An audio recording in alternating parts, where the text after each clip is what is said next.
Welcome back to Second and Short. It is Friday, April 4th, 2025. The first show officially in April, which means that the draft special is coming up. We'll get to the promo in a second, but the MLB season off to an unbelievable start. Last week, we had the torpedo bats and the high strikeout performances. Now it's cycles, complete game shutouts, but one thing has stayed the same.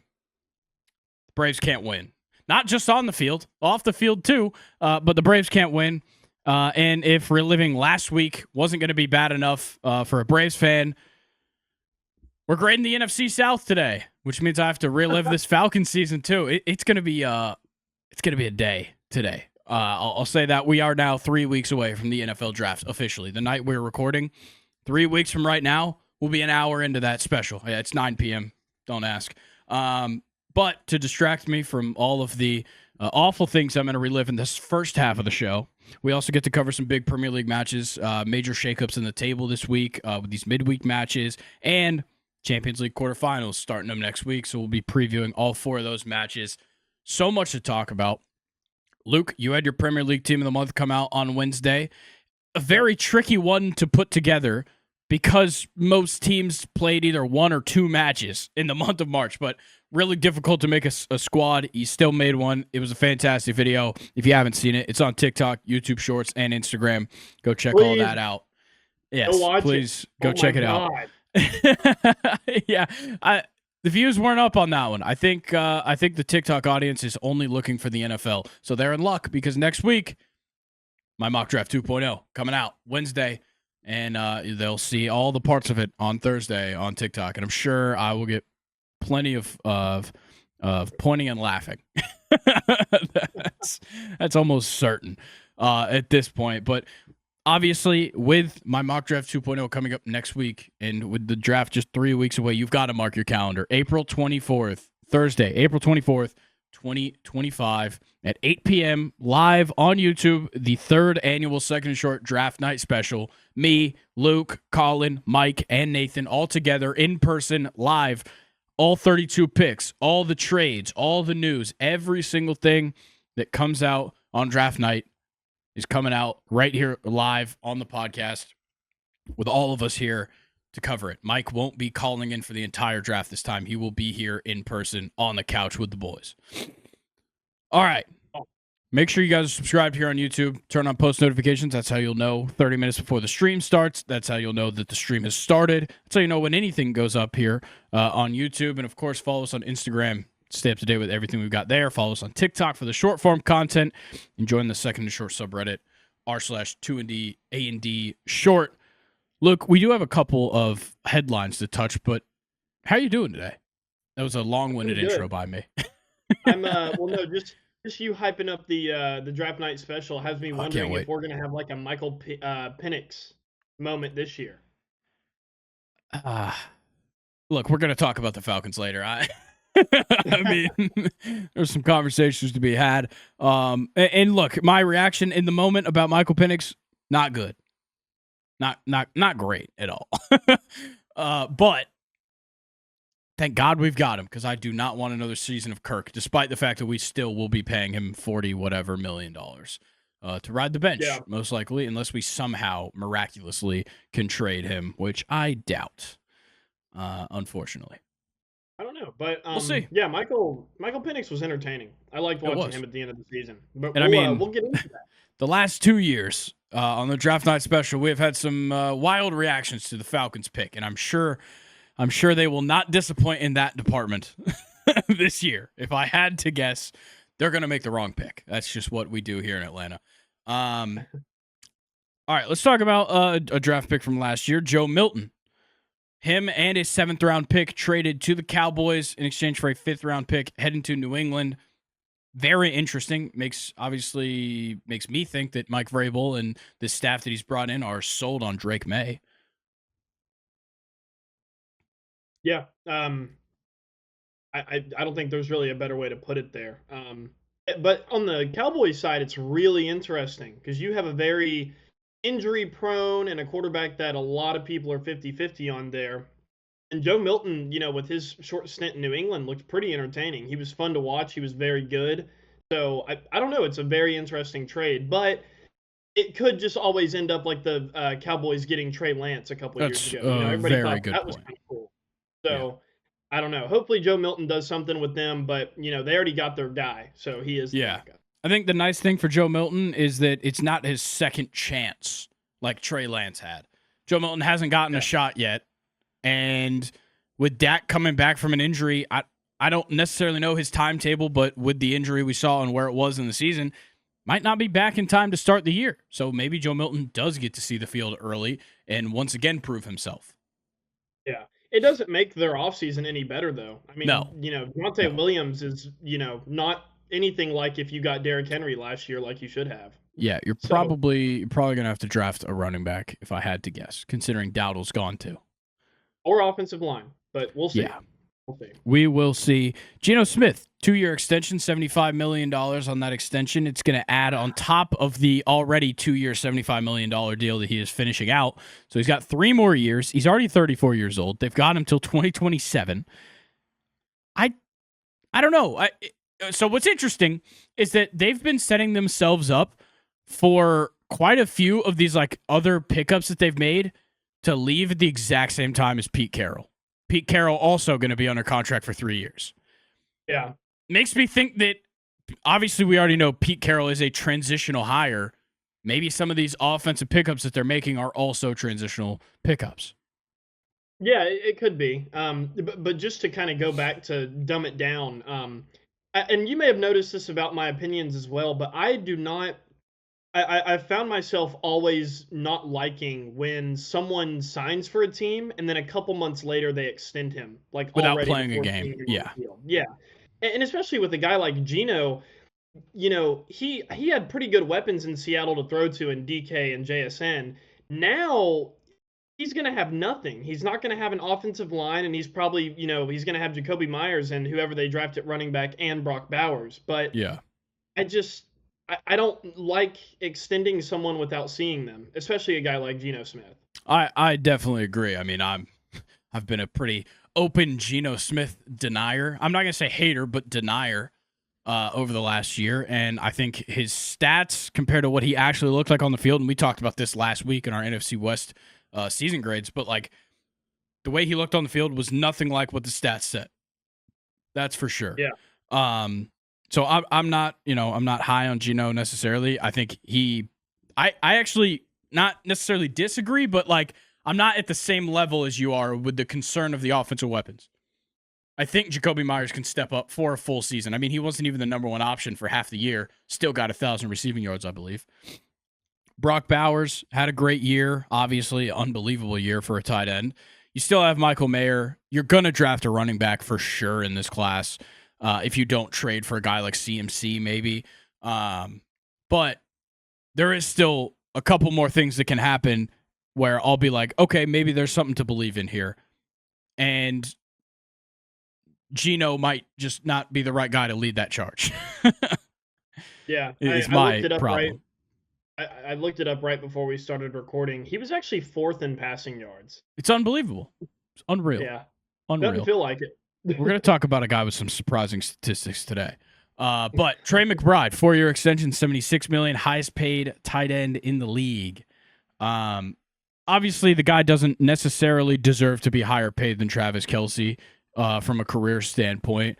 But from a current standpoint, Trey McBride, other than maybe Brock Bowers, which we've only seen a year of, Trey McBride is probably the best receiving tight end in the league at this very moment. Is that a crazy thing to say? It is a really crazy thing to say, but yeah, this is a deserved extension. And yeah, again, you know, every time that someone signs big and becomes the highest paid in that position, we have to talk about how it sets the market. Now, like, what are guys like Sam Laporta gonna get, or other young tight ends in the league? Brock Bowers, even he has time to still get better. Yes, exactly. Brock Bowers has time for another tight end to set the market. Oh, the market will be. I'll say it right now. Trey McBride's getting 25.25 a year with this extension. Brock Bowers will be making 30 a year or more in 3 years from now when he can get extended.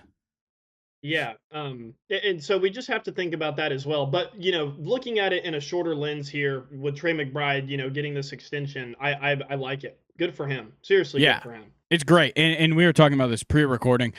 The Cardinals are the right kind of team to be making a move right now like this. They're in a fiscal position to do so. They have a ton of cap space. They've made the right signings already. I have a feeling they'll have a pretty decent draft class this year because they're picking mid-round every round. So I'm looking forward to the future with the Cardinals, and I'm glad that Trey McBride is a part of it. Yeah, I mean, we talked about it last week. They finished 8-9, which I don't think a lot of people gave them the credit that they deserve for that. The blueprint is there, and I feel like we've been saying that about Arizona for like the past 2 seasons. So I'm with you. I'm very excited to see what they do. Yeah, they're definitely trending in the right direction. Okay, into the meat and potatoes of the episode today. We got an MLB recap, NFC South Grades, Premier League weekend, Champions League quarterfinals. Then we'll round it out with questions time.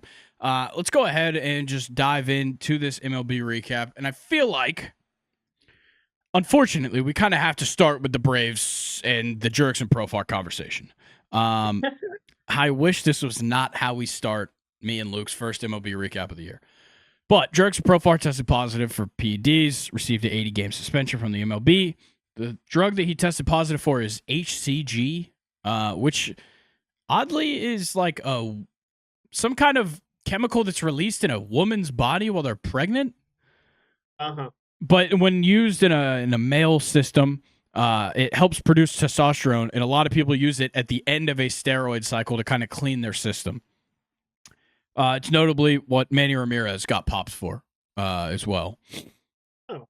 So, yeah, good luck lying about this one. Definitely kind of a crazy thing that comes out of this is that in Profar's statement, he said that he got tested 8 times throughout the season last year. Had a breakout season, spent, 9 years of his career not living up to the hype of being a number one prospect over the likes of Mike Trout and Bryce Harper. Spent 9 years not doing that, had a breakout season in San Diego, got tested 8 times last year. I don't know about that. And then all of a sudden, he's taking something at the beginning of the season. He's taking something that's used at the end of a steroid cycle. That doesn't line up. And I wish I wasn't doing this to a guy who's under contract for 3 fucking years with the Atlanta Braves. Sorry, I didn't mean to cut you off there. I thought you were done. I saw a short by Baseball Doesn't Exist, and I didn't even really think about that point either, is that last season, like you said, he just completely broke out and was so entertaining. And Baseball Doesn't Exist brought up that point.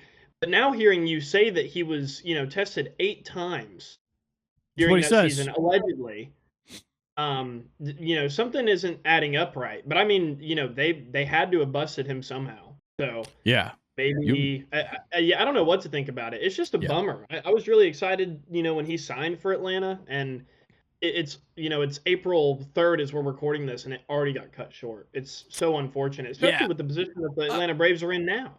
Okay, hear me out on this. Don't you think, especially in free agency,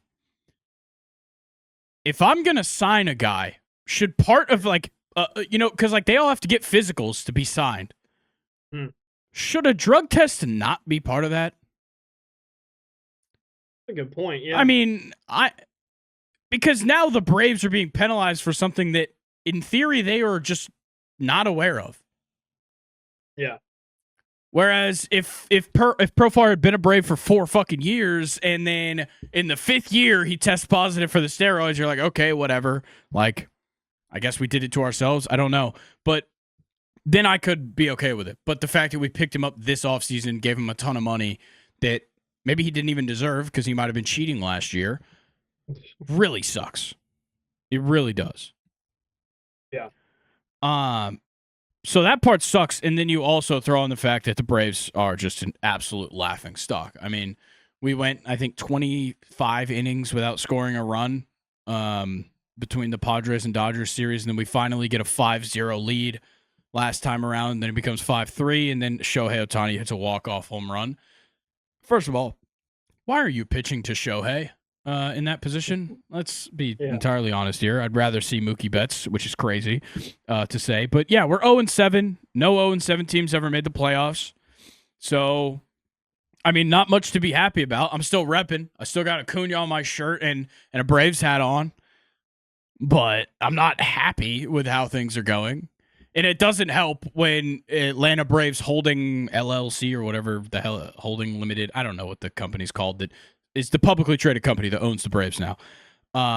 They just bought a business park outside the Battery. I mean, that could have got us Jeff Hoffman. Like, what are we doing? We could have used that money elsewhere, and we don't need a business park. Yeah. It's crazy. Absolutely insane move to just, in the middle of all of this, be like, all right, everybody, get excited. Huge new acquisition. A building on the other side of the street. Like, what the fuck are we doing? It's crazy. Yeah. And, like, I don't even want to get started because I've been down this rabbit hole with, like, 5 different people 20 different times over the last couple days. But, like, this is not the first time that the Braves have mishandled free agent spending. I'll just say that. I would like to get off this topic, though, and talk about some guys that got paid. And shout out to them. And I'm interested in your opinion on some of these, mainly because of what you talked about with Geno Smith. I wonder if it transfers over to baseball. And it starts with the first one, the Red Sox. They went ahead after these two guys had only played, one of them only played one game. One of them played a couple of games. And extended Christian Campbell and Garrett Crochet. Yeah. Christian Campbell gets 8 years, $60 million, which, by the way, he's playing right now, that is a damn steal. That is a steal because he is your starting second baseman for many, many years to come based on what he has done in these first couple of games. I believe he's got 2. I think he hit a bomb today. And then Garrett Crochet got 6 years, $170. And we've had our conversations with Crochet. Yeah.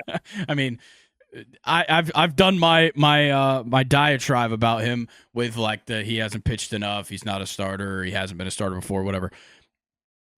That's a lot of money. I don't want to go down the rabbit hole again, but he doesn't look like a starter on paper. He doesn't. Yeah. And that's starter money. 6 years, 170 is starter money. That's like all-star, perennial all-star money. I think I'm 50-50 on these. Christian Campbell probably deserved it. I'm really liking what this kid's been doing. It's a shame that he plays for that team, but he's super impressive. A person that I am older than, by the way, which is gross. But yeah, he can do anything too. Shortstop, center field, second base.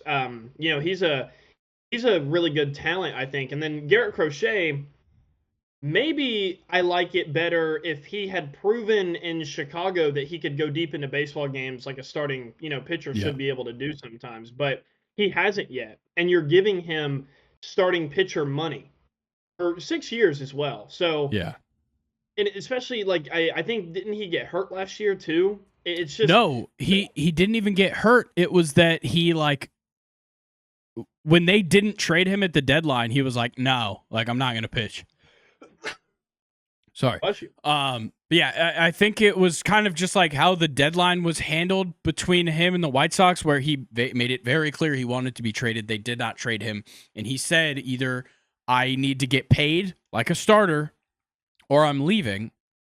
He opted to leave, and now he's getting paid like a starter without necessarily proving anything. I mean, he threw a lot of innings, but I hate to bring up the stat every episode, it seems like, but didn't go past 4 innings in the last 3 months of the season. That's a problem. Yeah. That is a huge problem. It's a huge problem. And what about Jackson Merrill? Sorry, I wanted to move on to Jackson Merrill. Padres extend him. Also, the same day that he gets extended, he hit a home run. 9 years, 135. Runner-up in NL Rookie of the Year voting last year, only to Paul Skeens. So, I mean, he was practically the NL Rookie of the Year. He's been phenomenal. I mean, Jackson Merrill is unbelievable. Yeah, that's a guy that I really like getting his money. He was very entertaining in the postseason for them last year. Definitely. Just an absolute dog. Showing up whenever it matters at that age, I think you deserve an extension. That's a lot of money for just a kid, though. Like, I Yeah. mean, that's a lot of damn money. But like when you look at a Christian Campbell situation versus a Jackson Merrill, the Padres let Merrill play a season in the league and really prove himself. Mhm. The Red Sox go ahead and get their guy locked up right as he comes up. Christian Campbell, you've got him for 8 years. You're paying him $60 million over that whole 8 years. The Padres are now having to pay Jackson Merrill for 9 years, $135 total. Mm. I mean, that's a huge difference. And Christian Campbell could very well have this same season as Jackson Merrill last year. Yeah. Very, very much can. And then the last one, Diamondbacks. They extend Ketel Marte another 6 years, 116 and a half. But this is an interesting one. He signed a 5-year deal for $76 million in 2022. This 6-year, 116 and a half replaces that deal. So that old deal is gone. This is a revised deal. So he's got 6 more years instead of 3 more years. Obviously, they bump up the pay a little bit. Obviously, with the season he had last year, he was third in NL MVP voting, and nobody really talked about that as much as you probably think you should have. Yeah. He's been a dog, and the Diamondbacks probably deserved. I think he deserved it, and the Diamondbacks are finally in a position where they're winning baseball games every year, and he's been a big part of it.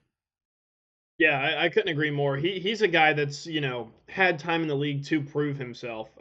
He's been a part of probably one of the most successful Diamondbacks teams of all time a couple years ago. Going to the World Series. Yeah, he's an absolute dog. Definitely deserves that extension, in my opinion. Yeah. Okay. Now into the things that have happened on the field. Carson Kelly hit for the cycle. A catcher.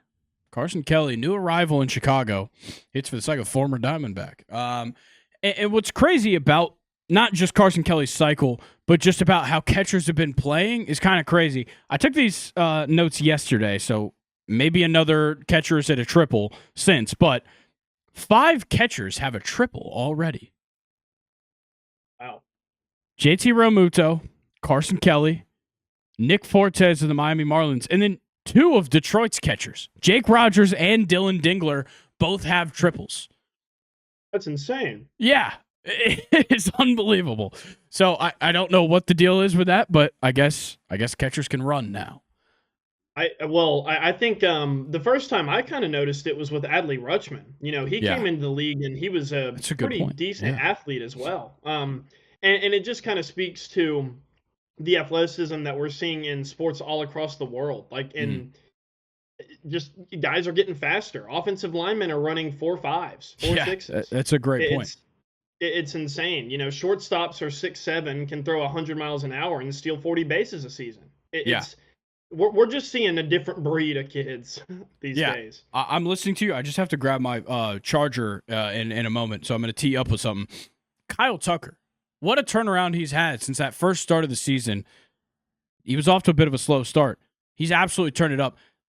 The Cubs outscored the Athletics 35-9 in this series that they just played. Oh, in the series, I was like, yeah. Not in the game. Not in the game. No. But oh man, how about in the Athletics? Did you see where they're doing their post game interviews? No. It's like a metal shack in the outfield. It's kind of crazy. But yeah, man. This Cubs offense has been unreal to kind of turn things around here. And Carson Kelly's a big part of it. Kyle Tucker as well. I've been loving it, man. The Chicago Cubs are a team that I have wanted to be good for a while now, and I would kind of say that you've kind of been quietly rooting for them as well. Yes, yeah, definitely. But just we kind of like with the Arizona Cardinals, we've seen the blueprint for about 2 to 3 seasons now, just kind of build and build and build, and then in the offseason, they get a guy like Kyle Tucker. That Shota Imanaga is going to have more MLB experience. He, played a season last year, and I just think it's adding up for them to be a serious playoff team this season. Yeah, I think they made a lot of the right acquisitions this offseason. You had, obviously you picked up Dansby a couple of years ago. You've had Nico Horner around for a little bit of time now. That I think that Matt Shaw is off to a hot start as well. The rookie. Kyle Tucker was a huge pickup. Ryan Presley's been pretty solid out of the pen. I mean, things are starting to come together. Seiya Suzuki looked great in this athletic series, too. I think he had 11 RBIs. That's what you're looking for from these acquisitions. And when I know this is like a crazy thing to bring up, but when you're paying Craig Counsell, your manager, the kind of money you're paying him, you need things to show up, and you need team performances. That's what shows that a manager's doing his job. Team performances across an entire series. That's what they're doing right now. And if you can hit stride like that, especially early in the season, it's so good for setting the pace. No, for sure. Yeah. Ellie De La Cruz saw Carson Kelly's triple and decided the triples are lame. Because Ellie De La Cruz, sorry, I meant to say that he thought the cycle was lame. Because Ellie was a triple shy of the cycle in the 7th inning and then just said fuck it and hit a 436-foot bomb, 110 off the bat for his second home run of the game. Ellie De La Cruz, okay. I was like hesitant to be like, okay, this guy could be an MVP contender this year. Because I think there is still so many holes. He's really trying to make me eat my words right now. I mean, he's hitting bombs. He had a multi-home run game. But also, did you see the play he made at shortstop? I say at shortstop. He covered 120 feet to catch a ball in foul territory. No, I did not see that play. Yeah, sliding play in foul territory. 119 feet. Don't want to round up. But, yeah, Ellie De La Cruz is unbelievable. Unbelievable. And he is really making me eat my words. But also, I've been high on the Reds. So it kind of goes hand in hand. I want to bring up this unbelievable stat. I believe Jack Leiter threw yesterday. I'm not exactly sure. And he topped out at like 99.1.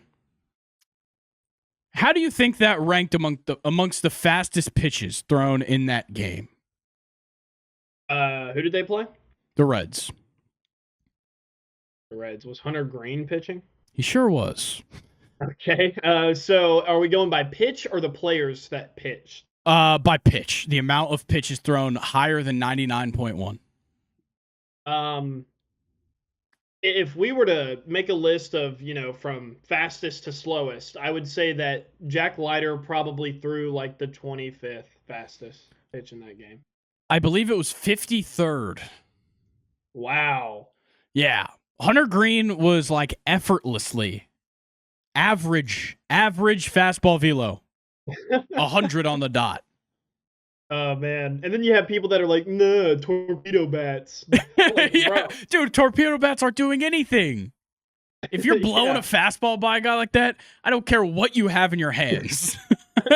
You can literally have a frying pan. He's getting it past you. It does not matter.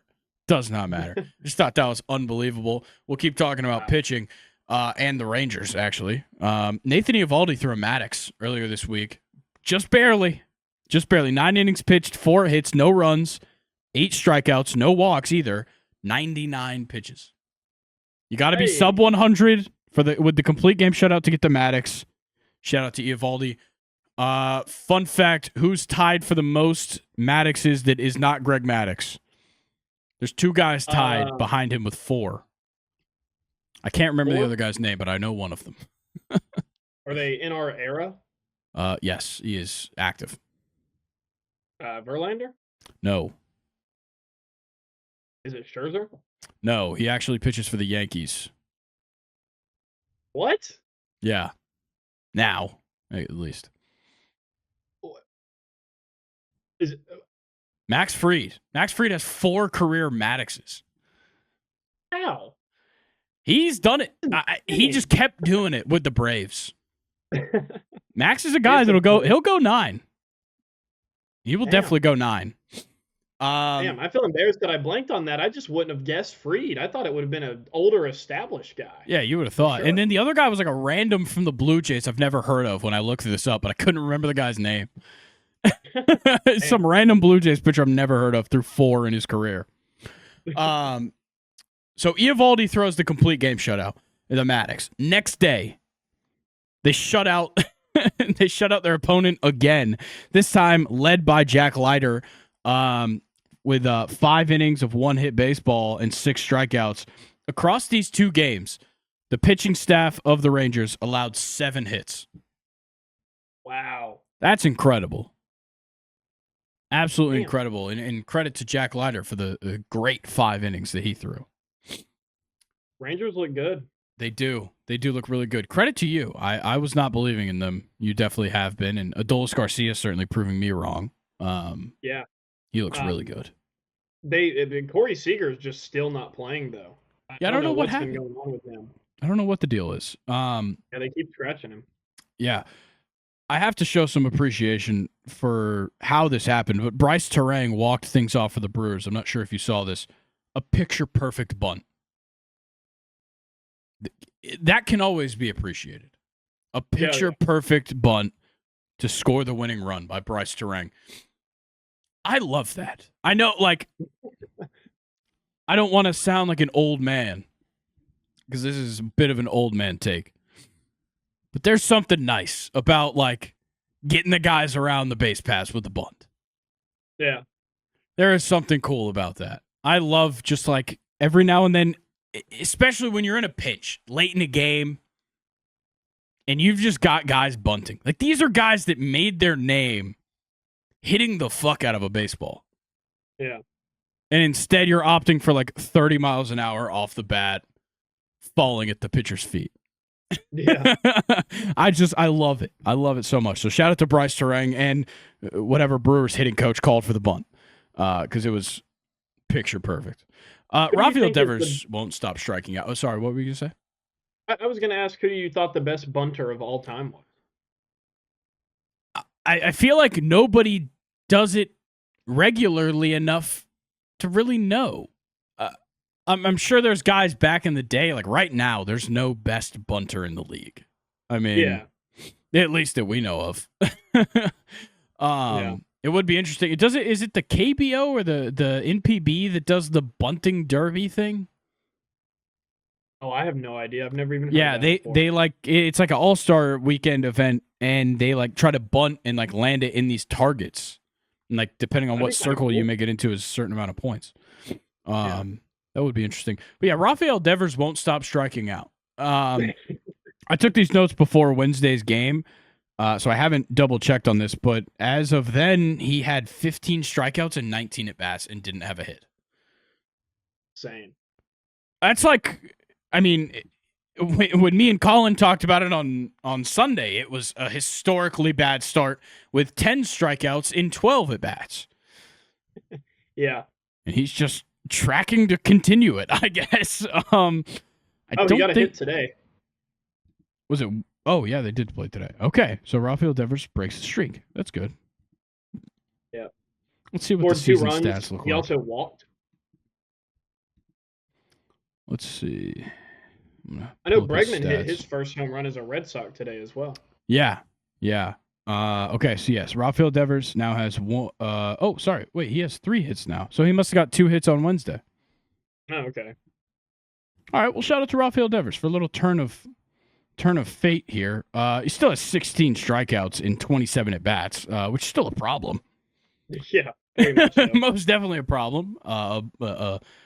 Over a 50% strikeout rate is not okay for anybody.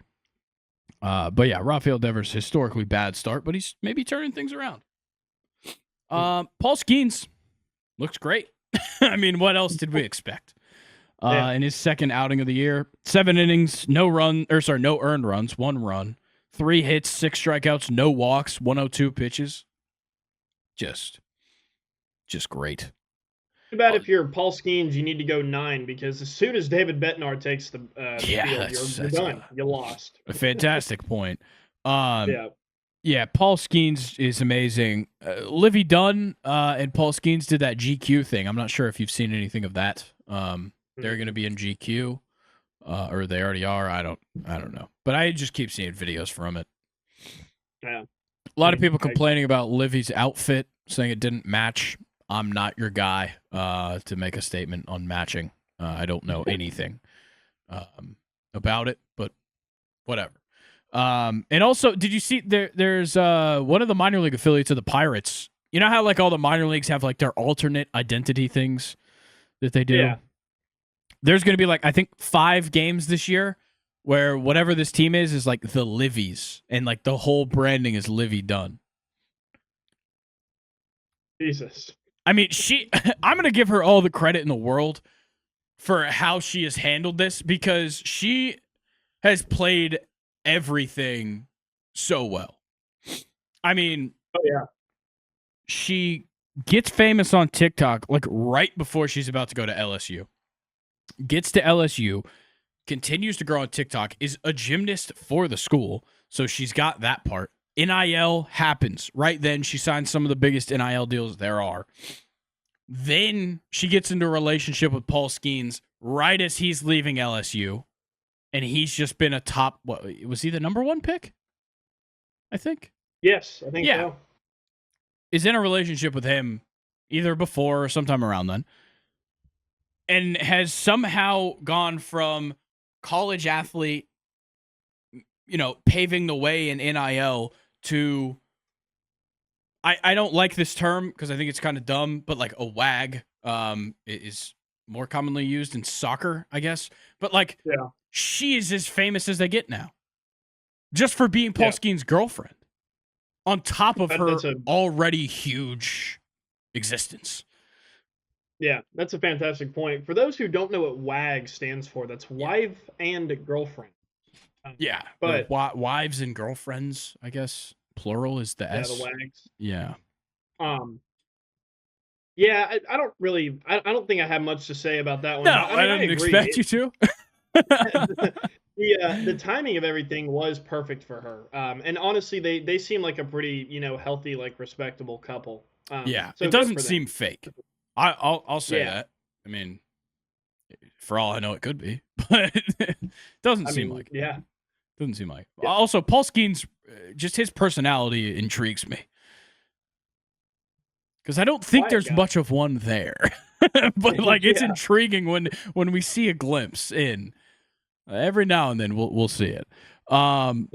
Anything that you've got of note for the MLB? Yeah, I'm going to start out with something really unfortunate. This was something that bothered me a couple weeks ago, but obviously, and I'm sure you guys covered it on the Sunday episode after. But the passing of Miller Gardner. That's we actually didn't. We didn't have a lot of details, so I didn't want to get too in the weeds on that kind of stuff. But we did. I saw that we got the cause today. Yeah. Essentially, this is going to be a very quick. Kind of like, I guess, recap of everything that happened with Miller. But they were on vacation. Unfortunately, I can't remember where they were. But Miller ended up getting super sick and just kind of passed away. Really sudden, super sad. What was really cool is the Yankees fans did a roll call for Miller Gardner. Yeah. If y'all don't know the tradition of the Yankees roll call, please go look it up on YouTube. It's awesome. But the autopsy just revealed Miller Gardner's death, and it was due to carbon monoxide poisoning. The room that they were staying in, I think, allegedly had like a machinery, like kind of room behind it, maybe like a storage room or something. There wasn't much details given, but they're thinking that could have been the cause of the death. But really sad news out of the Yankee camp and really for the whole MLB world. Yeah, it's just unbelievably unfortunate. I mean, what sucks is like this isn't the first time we've had like an athlete, even recently, an athlete's like children or young child pass away.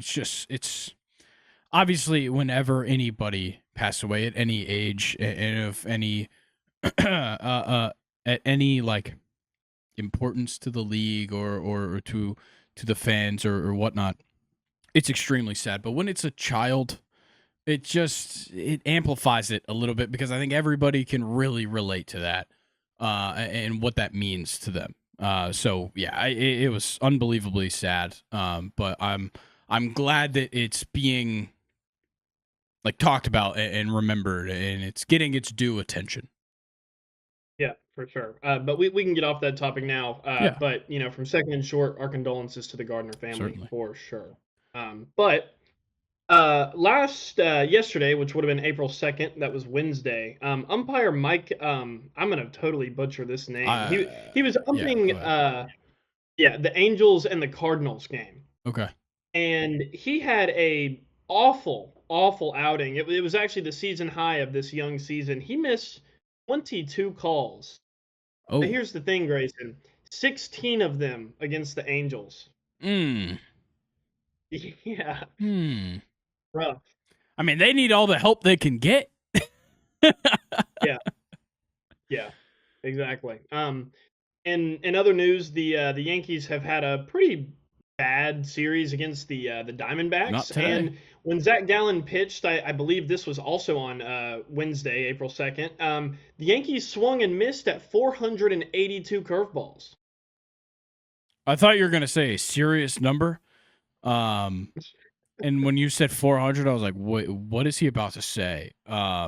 So yeah.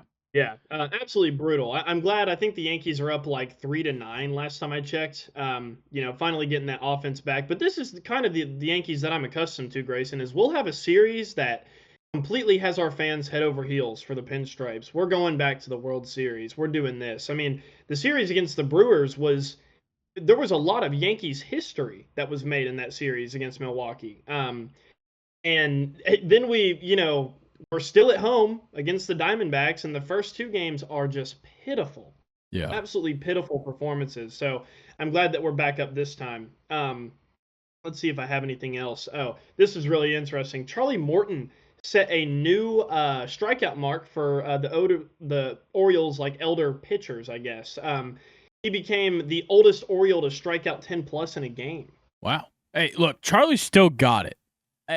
I'm not saying I want him back or like I miss him necessarily. Now, I miss anything that could get us a win right now, but Charlie's still got it. I mean, he'll pull one of those out every now and then.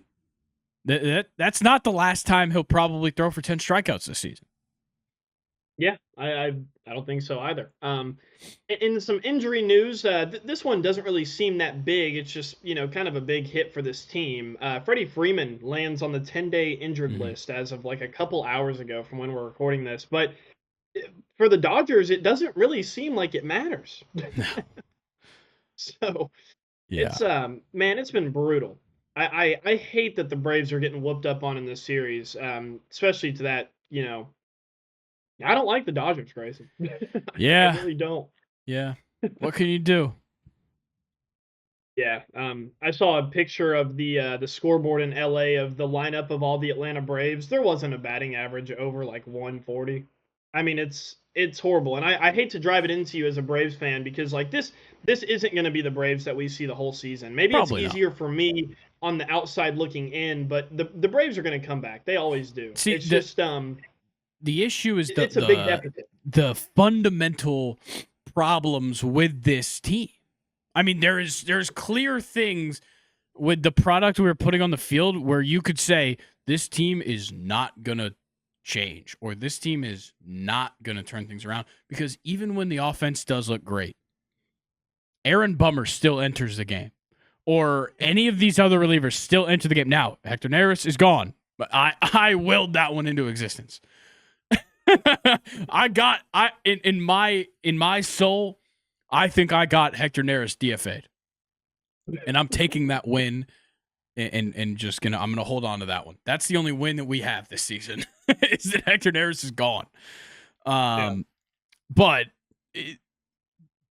things need to change if the Braves expect any kind of turnaround. It's not just gonna happen out of nowhere. Just because Strider comes back healthy doesn't mean that our bullpen gets better. It just doesn't. It's not how it's going to work. Things have to change. Yeah. Anything else for the MLB? Yeah, the last bit of news that I have is a little bit dated at this point. This is from the Yankee Report 3 days ago. MLB all-time WRC plus leaders, Grayson. We have 5 people. Do you want to guess the top 5? This is just all-time, all of the MLB. All-time WRC plus leaders. Okay. That would be weighted runs created plus. I'm going to go, considering it's from the Yankees report, Babe Ruth. Is first. He has Okay. 194. Yep. Mickey Mantle. Didn't play long enough. Mickey Mantle is not on this list. Okay. DiMaggio. Not on the list. Gehrig. Is fifth. Yeah, Okay. first and fifth. Is that all the Yankees, or is there more? There is one more Yankee. Okay. What about Aaron Judge? I don't know if he counts, but Is third. Yeah. On this list. Yeah, that makes sense. I mean, he's a run producer for sure. Who else? Can I get some hints? I mean, I had kind of the Yankees route for the other two. Is Bonds up there? Yeah. Barry Bonds is fourth. You got one more, second place. Is it Hank? I mean, it is not Hank. He's got the numbers, but so I'm missing number 2. Is that right? Yeah. Second all time. Era? Can I get an era? I'll do you one better. This guy killed Nazis. Ted Williams. There you go. Shout out Ted Williams for killing Nazis. Actually, I don't think he did. I don't think he can. But I also think he was in the Pacific side. And we're not going to call them anything.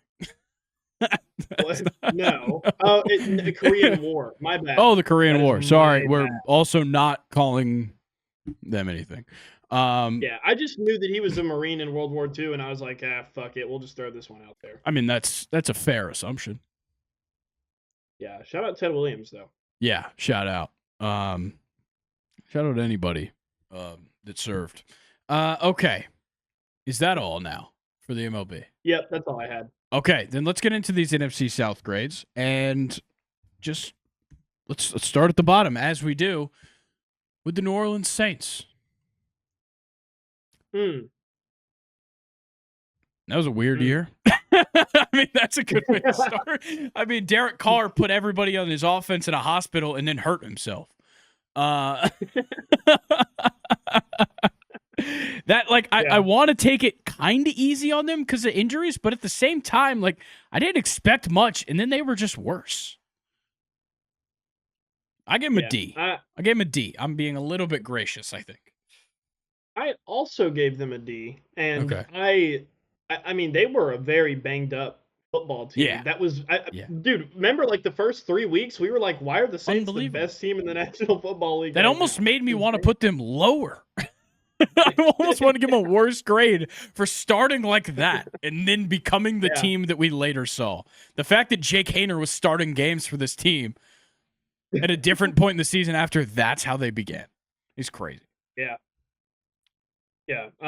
Derek Carr, actually, he played 10 games. He was 67.7% completion, just over 2,000 yards, 15 touchdowns, and 5 interceptions. He wasn't that bad. Yeah, no, he really was not that bad.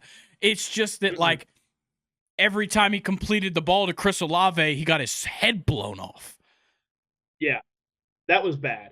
I mean, but I've seen the videos, like the compilations of Chris Olave head injuries. It's bad. I mean, that guy, I'm not trying to, like, will this into existence or anything because I like Chris Olave a lot. I know as a Falcons fan, it might come off bad.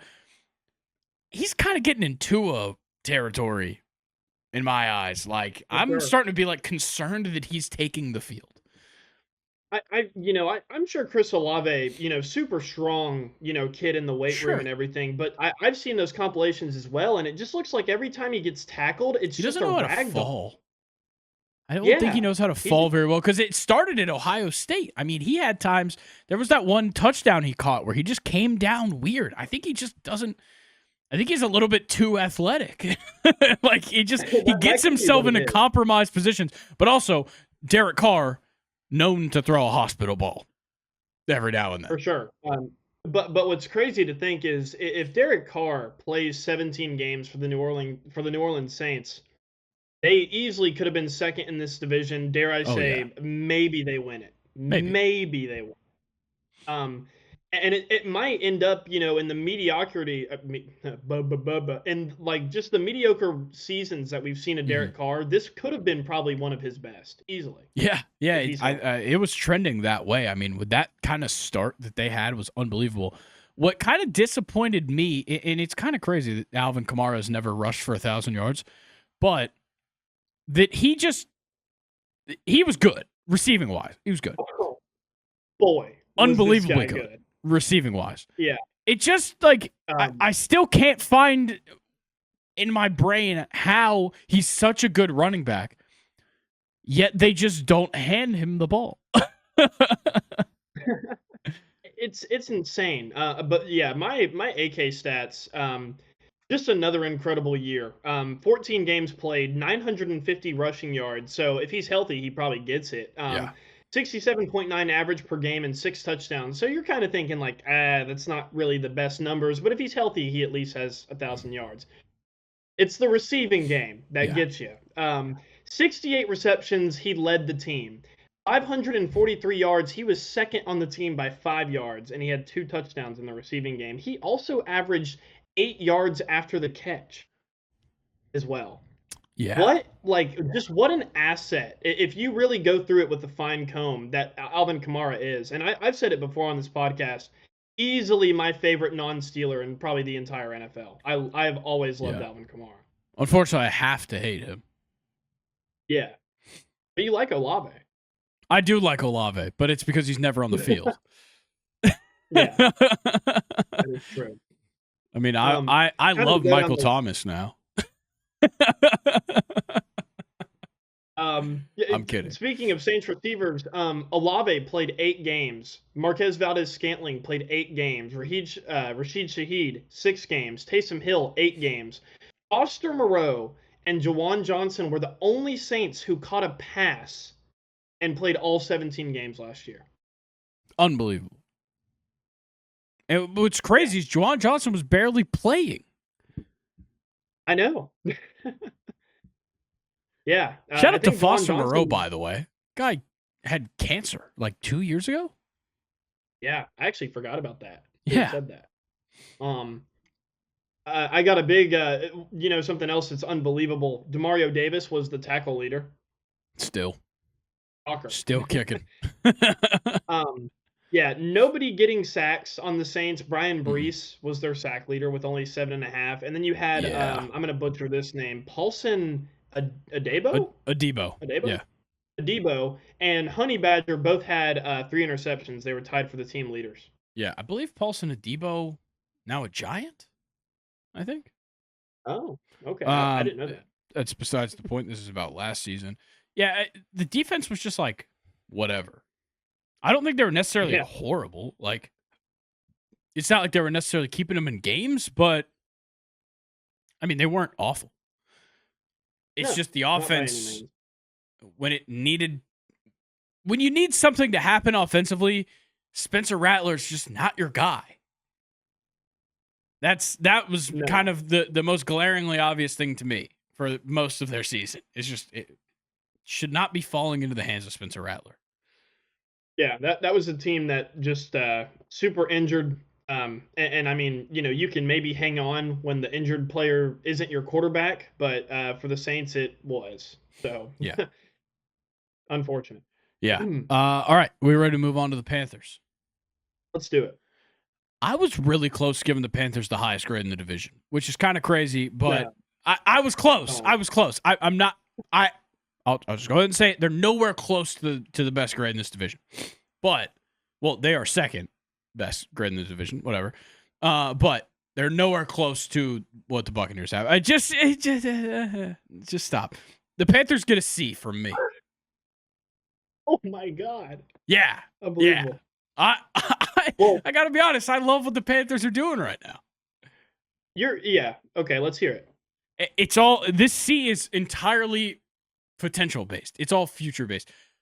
The fact that Bryce Young did what he did this year gives, I wish I didn't have to, but gives me hope for the Panthers. I mean, there is something there. You didn't totally swing and miss on what would have been the worst trade ever if he just never actually made a comeback. Like, that genuinely would have been an awful trade based on what the Bears got out of it. That is already a huge win. And you had a draft class that's pretty promising with Brooks and Leggett. I mean, I'm excited for the two of those guys in the future. I know Brooks got hurt again, which sucks, but there's a lot to look forward to there. I like Jatavian Sanders. I think he flashed a couple of really good spots. Tommy Tremble was awesome. You had a couple different wide receivers pick up the slack in a couple different spots throughout the year that are exciting. And now you're picking in a good spot. You're building something here on the defense, which seemed like it was heading in the wrong direction last offseason when you trade away Brian Burns. You're going to get Derek Brown some help. You're going to get J.C. Horn some help. You already have. In free agency, they've done a good job. They are trending in the right direction. And what I got to see on the field from them last year was a huge, huge indicator that they are moving the right way. Dave Canales was a good hire as of right now. And a lot of these different things are just, it seemed like last year was the year where the things started falling into place. Now, obviously, you improve upon it, but there's something there. And that's much better than what we've seen from Carolina for years. So I give them the C purely, mainly off of expectation. The expectations going into the year were we're going to be just as bad as we were last year, and we're going to pick number one again. And they are at picking 8th. You're far from it somehow. Yeah. I gave the Panthers a D-. Okay. So worse than the Saints. Honestly, I have to give them a better grade than the Saints because they absolutely fleeced them. The Panthers came ahead of the Saints in the division standings and pick before them. Yeah. That's crazy. Somehow.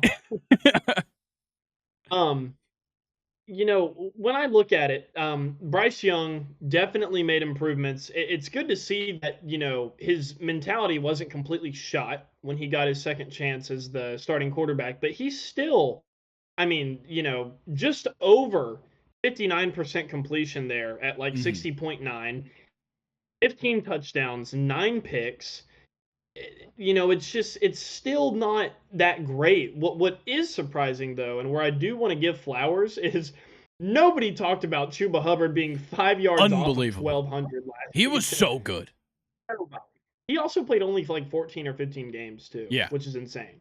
He is so good. Adam Thielen was your receiving leader with 10 games and 615 yards. Yeah. That's where, in lies the problem, is that Bryce he's not going to put up yards. We know that. But it was also just a different guy every week, which isn't necessarily a problem, but it's kind of part of why they are where they are. you know? The guy that you brought up, Jatavian Sanders, he played 16 games. Say Johnson had more receiving yards than him by only like 14. And Jatavian Sanders was healthy all year, but he was only the starter, I think, for 1 week. And he showed out, so in that 1 week. Shout out to him. But to move down the list, I wanted to ask you a question because I don't think this question's being asked enough around the league. Maybe you don't think it's that important, but I just was curious. What do you think of Xavier Leggett at this point? I mean, the hands need some help, but he's got everything you want in a modern wide receiver. It's just he doesn't have the quarterback, so he's not going to get the yardage. But his just like aversion to the end zone was a problem for a lot of the year. Yeah, he just was not catching touchdowns. He played 16 games, had 497 yards and 4 touchdowns. Yeah, but he also I feel like he had numerous just 0 target weeks. Yeah, that's a good point. Yeah. Yeah. Moving on defensively, Jadeveon Clowney and A'Shawn Robinson were your sack leaders with 5.5. Big problem. That's why Derek Brown needs Woods, help. on the other hand, though, pick leader with 3 Very. interceptions and tackle leader with 119. But yeah, I think to your point, there's definitely two ways you can look at the Panthers. I look at them in the way that they were dead last in the league in rushing yards against per, total yards against per, and points against per. They were 18th in rushing yards per game. Everything else was 23rd or worse. I'm with you. They're trending upwards, but I still think that what the Saints did at 5-12 was a lot more impressive than what the Panthers did at 5-12. Okay, so and I agree with you there, but weigh the expectations in with those, specifically with those two teams. The expectation for the Saints and the expectation for the Panthers, and tell me that the Panthers were not so much better than their expectation, whereas the Saints were significantly worse. Yeah, then again, I think you're right if you kind of just keep it that way. But looking into the factors with the Saints being 100% injured, that you could argue that they were worse than the Panthers, even on paper. I feel like in some spots, especially at with times, not having a yes. quarterback. So, yeah, I mean that's a good point though. No one expected the Panthers to be good. They were 5-12, and their quarterback, their future quarterback looks like his mentality isn't shot. That's a big deal. Yeah. Should we talk about the Falcons? Because Oh, I'm excited for this one. You say your grade first, because I want to tell you why you're wrong. So, okay, since my expectations, going back to expectations, was so high for the Falcons going into the season, I was sure that they were going to win this division. I gave them a D+ for the product that I saw on the field. All right. Yeah. My expectation was get the Super Bowl. At least get to the Super Bowl. That was my expectation. I'm not kidding. I give them a D. Just a straight up D. That's why they're behind the Panthers. I'll just let you run with this. Yeah, I mean, speaking of run with this, Bijan Robinson was great. Yeah, he was. That was awesome. He never stopped being great all year. I mean, where do I start with Kirk Cousins? Do I start in October? Is that where I start and then I hit everything else? Because Kirk Cousins is unbelievable in October. Unbelievable in October. The problem, okay, hear me out. How much longer is the NFL season after October? It's like 2 months. Yeah, and if you want to go to the playoffs, I mean, if you want to go to the Super Bowl, like the expectation was, you got to play until February. Yeah. I mean, at this point, as we speak right now in April, I mean, we're in between Kirk Cousins being good and good again. we're smack dab in the middle. Yeah. How does that happen? How are you only good for 1 month? He threw for 500 yards in a game and won it in overtime in prime time, Thursday night football against the Buccaneers of all teams, and then 2 weeks later beat them again. The Buccaneers, who we still haven't talked about because they kicked our ass in the division. We had 2 games up on them against them, and we still blew it. We still blew it. This defense took maybe the biggest step back you could have ever seen. And not that much got worse. If anything, it got better on paper, but Ryan Nielsen leaving. And I can't even remember the guy's name. Jimmy Lake, I think was I think it was Lake was his last name, our DC this year. He's not anymore, so I don't care if I don't know his name. What was the disconnect? I don't understand. You add Justin Simmons, and I get he was hurt and whatnot. You add Justin Simmons to an already amazing secondary, theoretically, with Jesse Bates. AJ Terrell seriously impressed me a lot. I still had my gripes here and there. I mean, DK Metcalf literally made you look like a bitch. But AJ Terrell, I mean, when it mattered, it mattered. We all saw him lock up Terry McLaurin against the Commanders. That was sick. That was an unbelievable performance. But when you can't get to the quarterback, like we have talked about a number of times throughout these season grades, if you can't get to the quarterback, there is a problem. And the problem is that we drafted so poorly. Obviously, Grady Jarrett was declining. We all knew it, and we just didn't want to say anything. We've kind of been saying so, but we didn't want to say it because of what he did in a game that we fucking lost, by the way, the Super Bowl. But, it's whatever. So now he's gone, and now I can talk shit about how bad he's been for like 3 years. But Grady Jarrett was not the Grady Jarrett that we paid years ago. And Rukaro was the worst draft pick we could have ever made. Like, actually so bad. And there was nobody coming off the edge. I mean, Matthew Judon, what a horrible trade that was in the end. What an awful pickup. He had one game that was good. Why did we have to just make so many failures of acquisitions? That's my biggest problem. We saw that there was something last year. It's just obviously was not going to come to fruition with Desmond Ridder. Okay? We get Kirk Cousins. That should be great. We get Justin Simmons. That should be great. We get Matthew Judon. That should be great. Literally, they were like 3 of the biggest liabilities in this fucking team. It's crazy. It's absolutely insane. And in the middle of all of it, Kyle fucking Pitts exists. I mean, his existence alone made this team worse. It's unbelievable how much of a liability he is to just have on the field and expect anything out of him on a weekly basis. I love Drake London. He is literally the future of this team. Drake London and Bijan Robinson, thank you. Thank you for the seasons that you put up. Because without them two, I mean, what the fuck? Shout out to Darnell Mooney. Shout out to Ray McLeod a couple of times, too. But there is just something structurally wrong with the Atlanta Falcons. It starts at the top. I mean, I'm not going to just not say that Arthur Blank has something to do with this.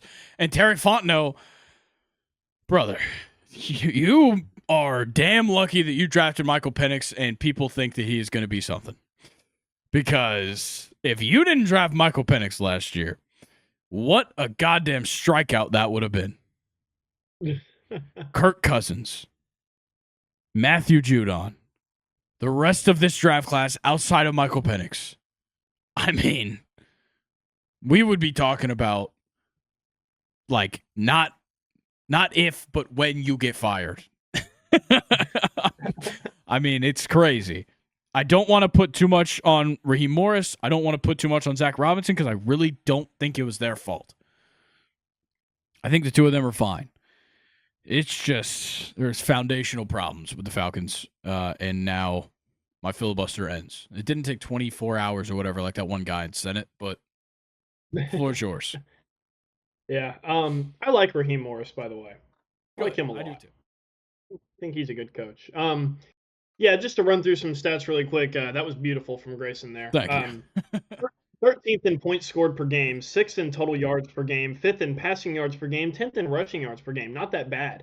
31st in sacks is glaring. And I said it in my mock draft video. I feel like the Falcons, they have chosen to neglect an edge rusher for just years. They just have not gone out and got, a guy in the first round. I think trading for Judon was pretty fun at the time, but yeah, he just didn't turn out. He wasn't even their sack leader. He had 5.5 on the year. No wonder the Patriots didn't want to pay him. Yeah, exactly. But the Falcons still have some bright spots. I'm still hopeful for Atlanta. Caden Ellis, 150 tackles, also having 5 sacks. He was a half off from tying with Judon. Caden Ellis, awesome. That's insane. I forgot to shout him out, but he's awesome. Yeah, Drake London had an amazing season. Darnell Mooney was 8 yards off of 1,000. The Falcons could have had 2 guys over 1,000 there. But I think Bijan, nobody was talking about him having 1,400 yards He's unreal. on the ground. 85.6 per game and 14 touchdowns. He also had one fumble on the entire season and didn't even lose it. Insane for a workhorse running back like Bijan Robinson. You can't even put a price tag on that. And then in the receiving game, 431 yards and a touchdown.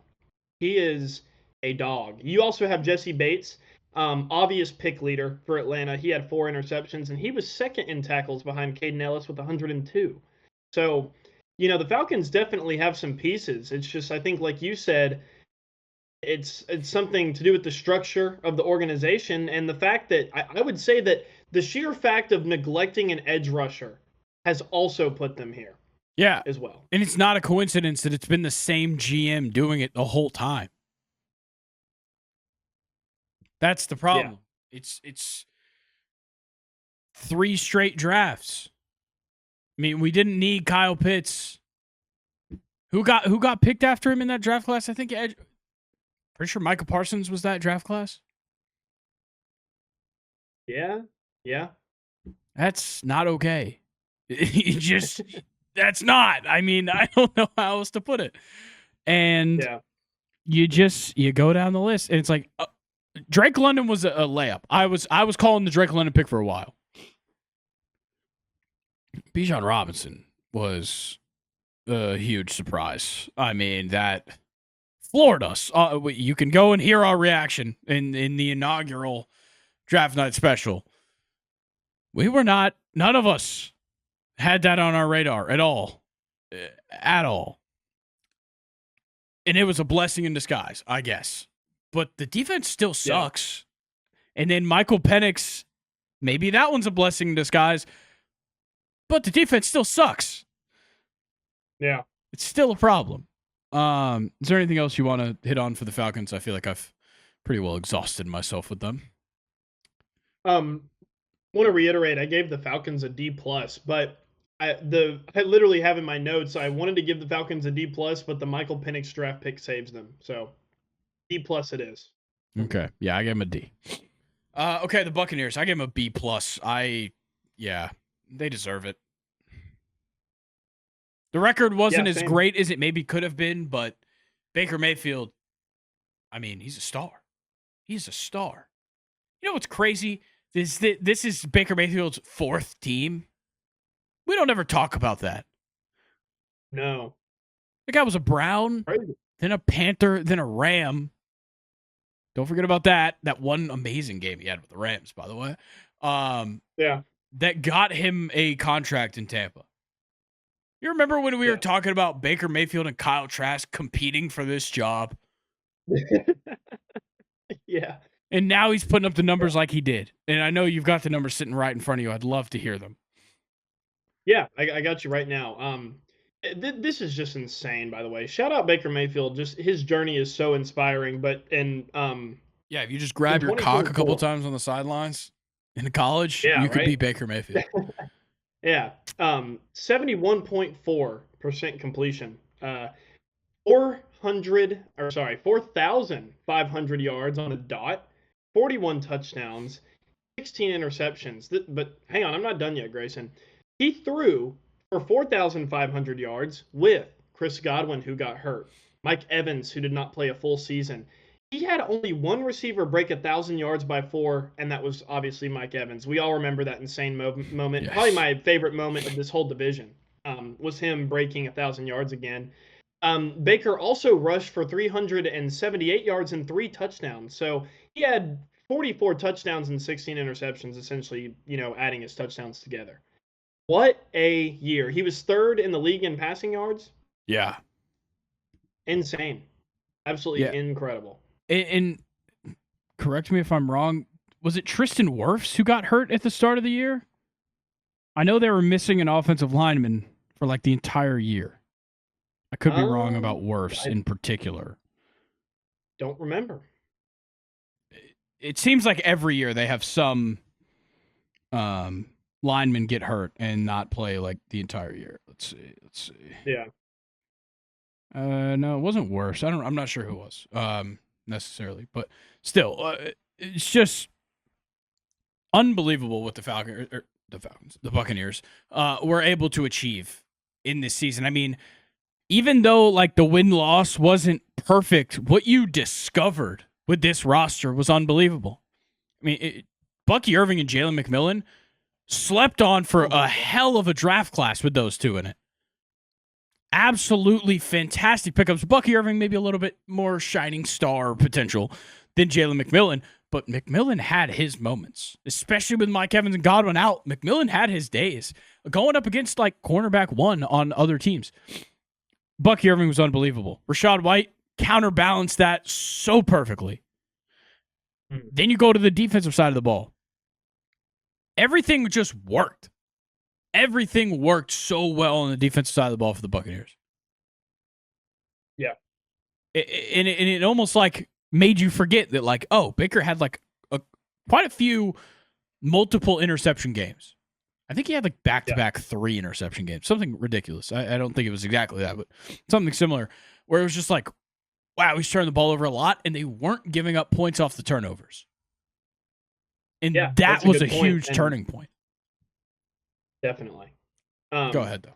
Yeah, I love how you brought up Jalen McMillan. He had 8 touchdowns on the year.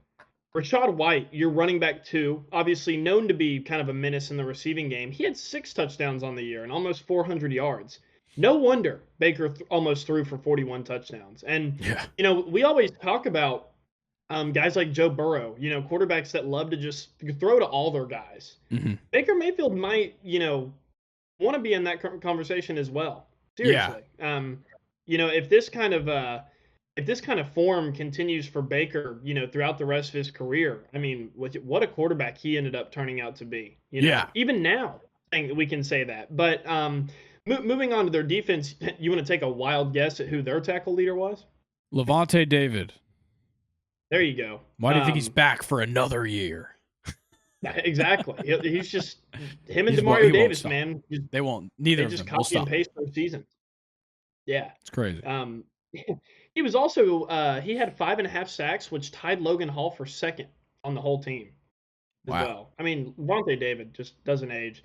Kalijah Cansey was the sack leader with 7.5. This team had sacks from everywhere. They were actually 6th in sacks, with their tackle leader only having 7.5. Pretty impressive. But yeah, the Buccaneers were just. I feel like all their games were so entertaining. I mean, Baker's slinging it, throwing touchdowns, throwing picks. There's talent all over the field. You have Bucky Irving, who you already mentioned had an amazing season. I think he had like 1,100 yards to finish. Just really entertaining. Happens. Dude, entertaining. Really entertaining season. And yeah, I don't really reflect. I don't think that their record reflects how much fun I had. Not at all. Them. Yeah, I mean, I enjoyed watching them.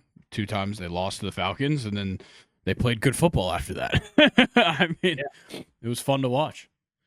And what's crazier to think is, like, Chris Godwin was like the number 1 wide receiver in fantasy football to have at the time. What if he stayed healthy? Yeah. Yeah. Wild. I mean, that team, the ceiling was high. But, like, I think there was like a little bit heading into the season of like, will they live up to it? I mean, there was high expectations, and I think they delivered. I mean, like we said, the record didn't necessarily reflect it. This division hasn't had good records come out of it at all for years. So I'm not that worried about it. I'm much more worried about what they put on display. Exactly. And my last points that I wanted to make is their offense was top 5 in everything per game. Unbelievable. They led the league in time of possession. Unreal. 6th in sacks, 4th in rushing yards against per. Just an unbelievable football team. Shout out to the Buccaneers, man. Yeah. So as a whole, the NFC South, obviously it caused me a lot of, aching and pain and suffering. But what was your opinions on this division as a whole? I think it's getting better. I think it's getting somewhere. Oh, definitely.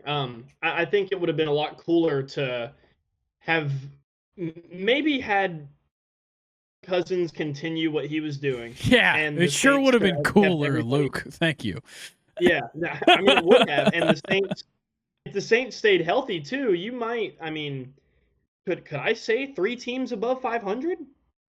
Maybe? You could. Everybody stays healthy? I don't know. But, It was a fun yeah, division. It's getting fun. the Falcons by far the most disappointing team in the division, though. I was The so certain league. they were gonna topple the Bucs this year. Other So than certain. maybe, no, I think the Falcons might have been. Falcons more disappointing than the 49ers? 49ers at least had injuries to blame. A little bit. I guess so. That's a really good conversation topic that I don't know if Yeah. we have time to keep No, we do talking not have about. time to have that conversation right now. I Oh, think that's man. like a we have nothing to talk about middle of the off season Yeah, conversation. that was, like, one of the greatest questions that's ever been asked on this podcast. maybe we will do that conversation sometime soon. That might Yeah. just be something that if it starts getting if we hit a lull in the draft night special, I'll tell Nathan, if we hit a lull, just say out loud, who do you think was more disappointing, the 49ers or the Falcons, and just let me, Mike, Yeah. and Colin go. Okay. Oh, man. That's going to do it for the NFC South grades. Let's go ahead and start talking about the Premier League. We had all these midweek matches, and it really shakes things up heading into a weekend. So we're going to kind of do what we did last week. We're just going to roll through all the fixtures for the weekend, and you feel free to stop me. I'll stop us if there's one that just kind of sticks out to me. We're starting off with Everton versus Arsenal. I hope you're not going to stop me too much here, but this one, Arsenal pretty well locked in right now at second. They can't go up. They could go down. Only 4 points ahead of Nottingham Forest, but Everton tied on points with Tottenham and West Ham. They're in 15th right now. You got the opportunity to maybe tie Manchester United on points with a big Manchester Derby matchup that I'm sure we'll talk about, but Everton in a tough spot. Arsenal certainly trying to fend off those behind them, but there is kind of an insurmountable lead ahead of them. What are you thinking here? Well, Everton's been seeing a better run of form. I did say that the Liverpool and Everton game that actually happened Tuesday, Wednesday, as we're recording this on Thursday, so yesterday. Everton gave them a game. They lost 1-0 to Liverpool, but still gave them a game. So, yeah, I don't know what to think. Arsenal's form's been weird. Yeah. And Everton all season long I think they tend to capitalize on the weird teams. That is true. I'll give Arsenal this. They've kind of turned it around a little bit. The draw with Nottingham Forest is actually a pretty good result, in my opinion. And then 1-1 with United, not good. But 1-0 over Chelsea, 2-1 over Fulham. Those are two teams that when they came up against them were teams like you got to beat. And they did it. Yeah. And that was kind of a big thing for me with Arsenal. I think they'll take care of business with Everton. I mean, you say their form is turning. In their last 5, it's 4 straight draws and then a loss in the last match. So it's not like great, but it is better than sometimes for Everton. I'll give them that credit. Yeah. So I'm going to take Arsenal. I'll take them 2-0. I'm going to take Arsenal 2-1. All right. Crystal Palace versus Brighton actually does intrigue me a little bit because Palace is on very good form. Maybe not against the best teams necessarily, but Palace is on good form. In the last 4, you got a win versus Fulham, a 4-1 win over Villa a couple weeks ago, 1-0 over Ipswich, and then this week, a 1-1 draw with Southampton is a bit concerning. That shouldn't be happening. But Brighton, not looking great these last 2 weeks at least, or at least these 2 matches. A 2-2 draw with Man City, and then a 3-0 loss to Aston Villa, who is not, they're not bad at all. Just not necessarily in the same spot that we thought they'd be. Brighton and Palace are finding each other in odd spots, is what I would say is most intriguing about this matchup. Yeah, I completely agree with you. They're in very similar positions right now. I really don't know what to think about this game. It could really go either way. The biggest thing is Palace just does not have the goal scoring. That's the biggest thing to me. I mean, Palace has only scored 37 goals this season. That's less than Wolves.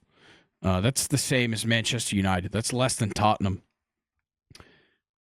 And Brighton, 48 goals scored. That puts them certainly in the top half of the league. Not necessarily an elite goal-scoring team, but they give up a ton of goals. They've given up 45 goals, which is a lot.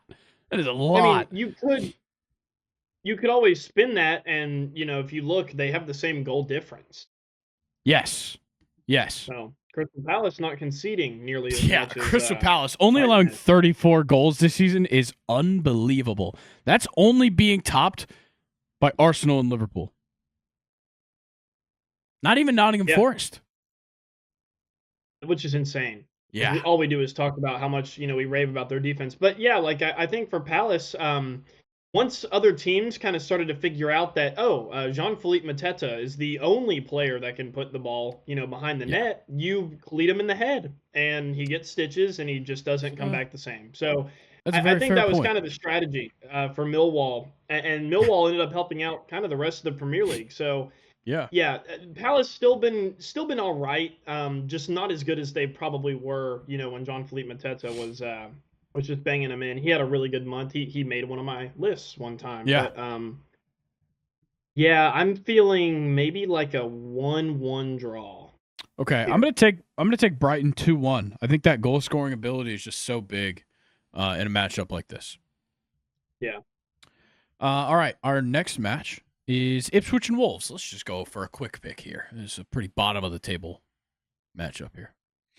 Yeah, bottom of the table, but Wolves 9 points ahead. Yes, unbelievable. The place right below them. Wolves is all right now. I'm going to take them 2-1. Another 2-1 result. All right.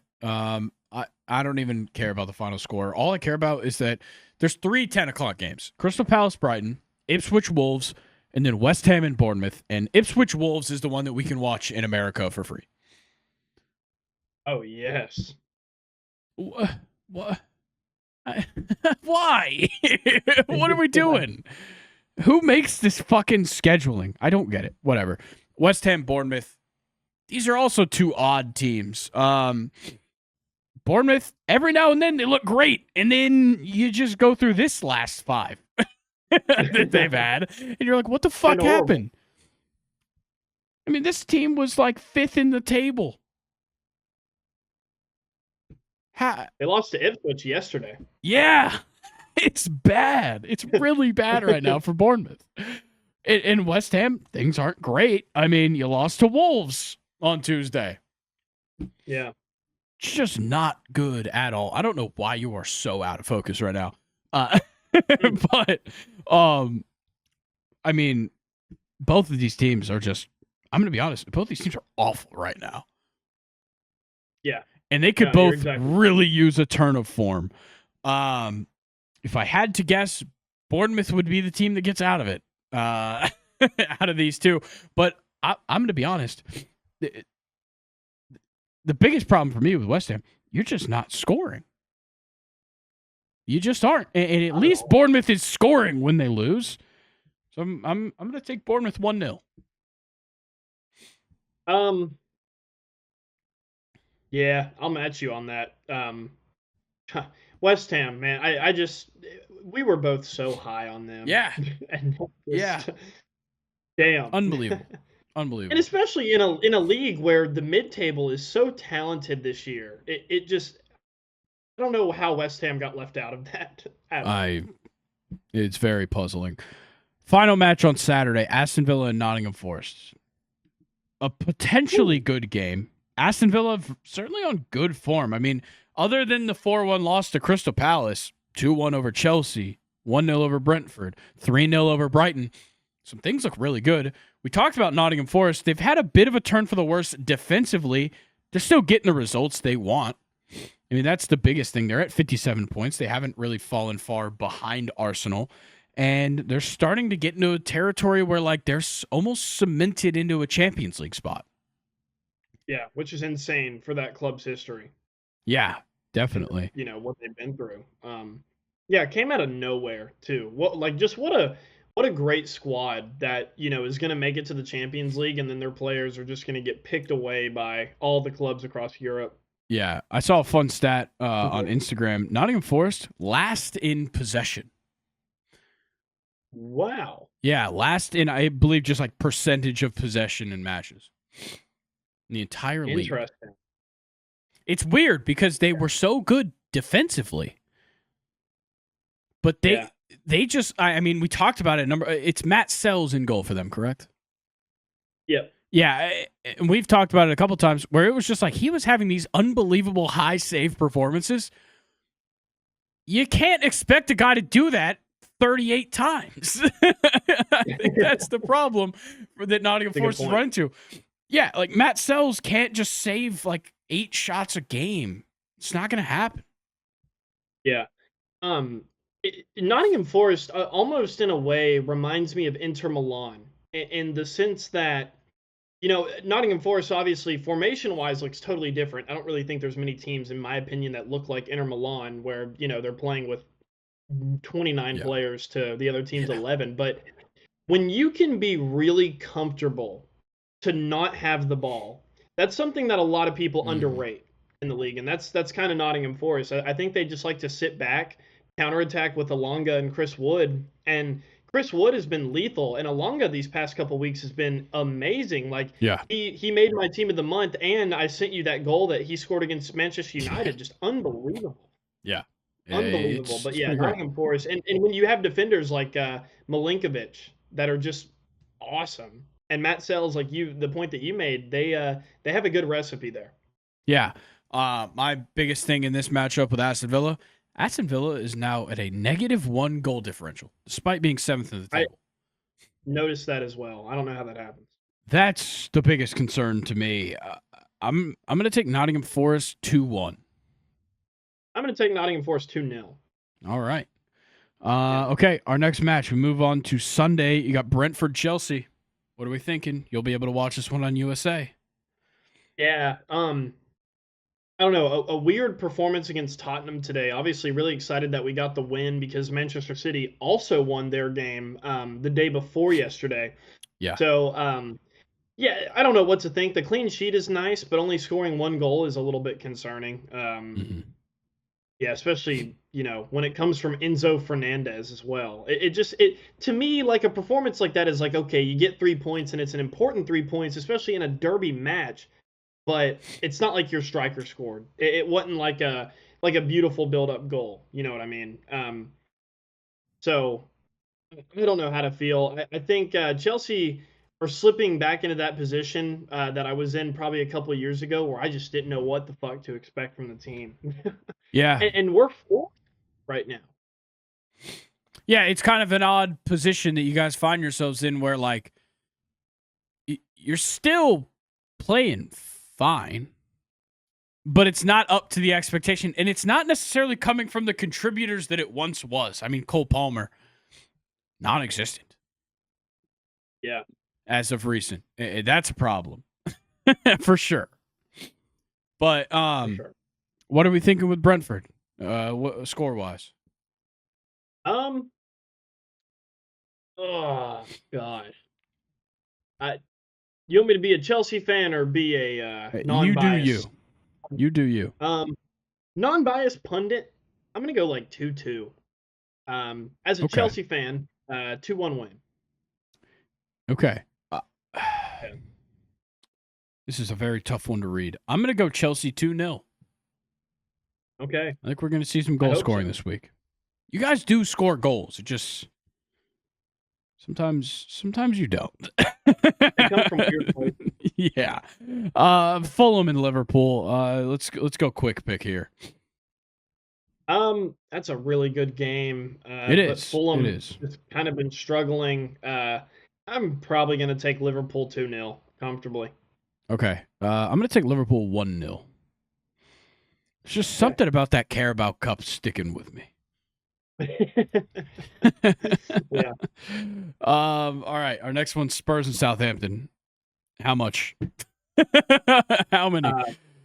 I'm another 2-0. I don't think Southampton.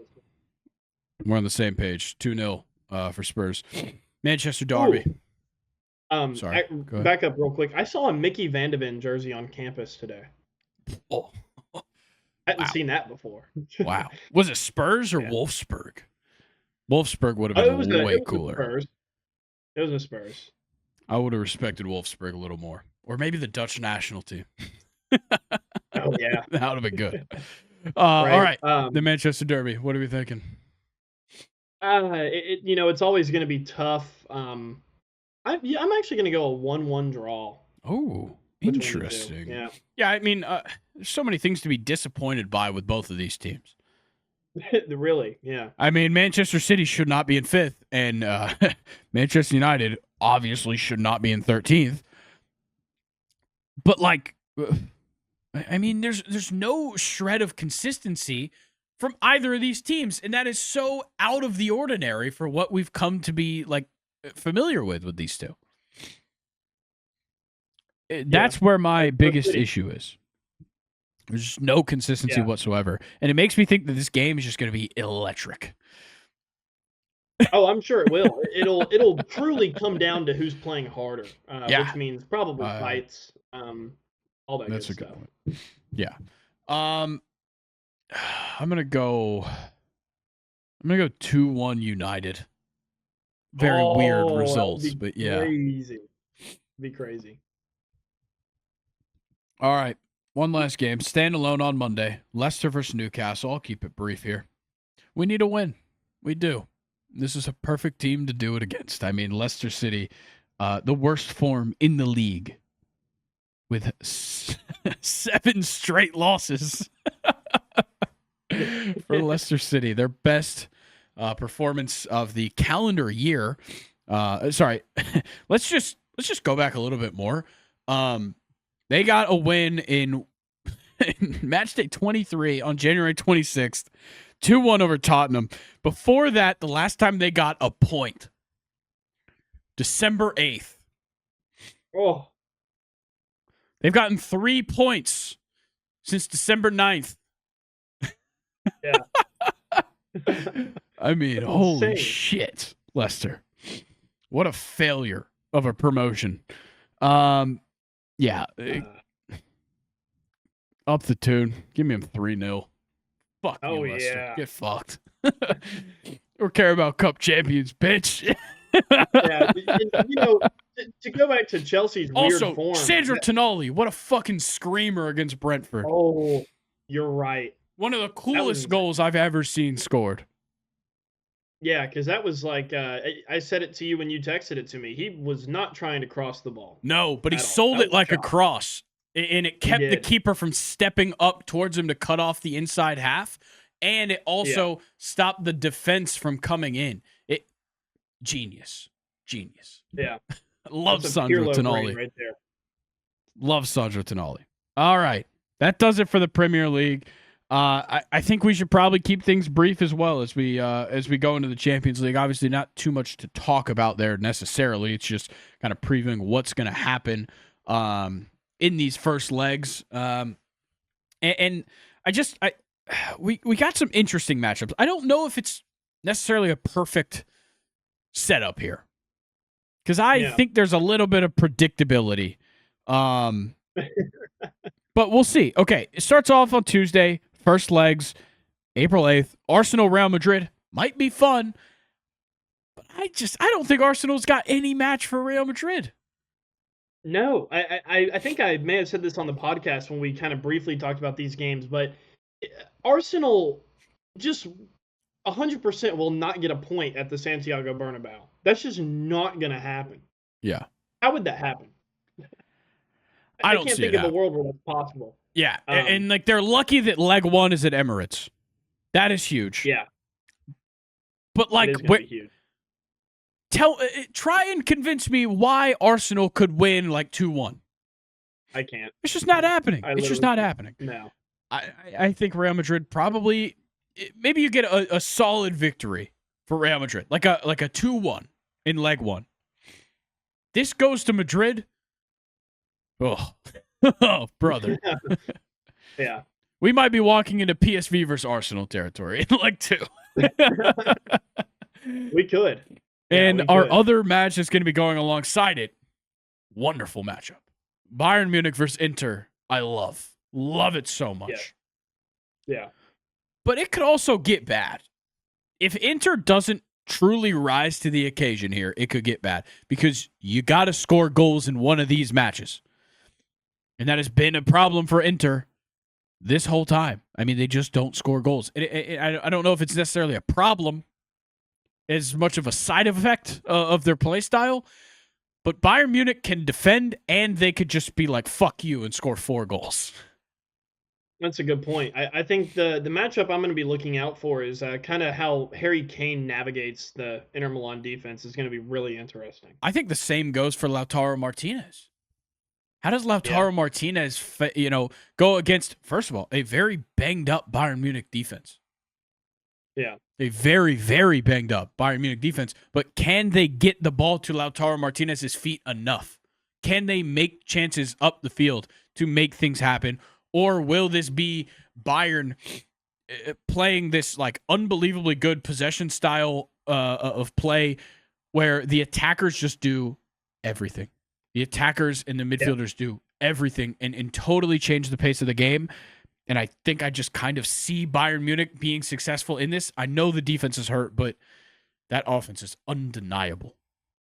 Yeah, and then again, though, going back to, what I said earlier, and I wanted to make a point on you saying Bayern with possession, Inter Milan, they don't have to have the ball to make you look silly.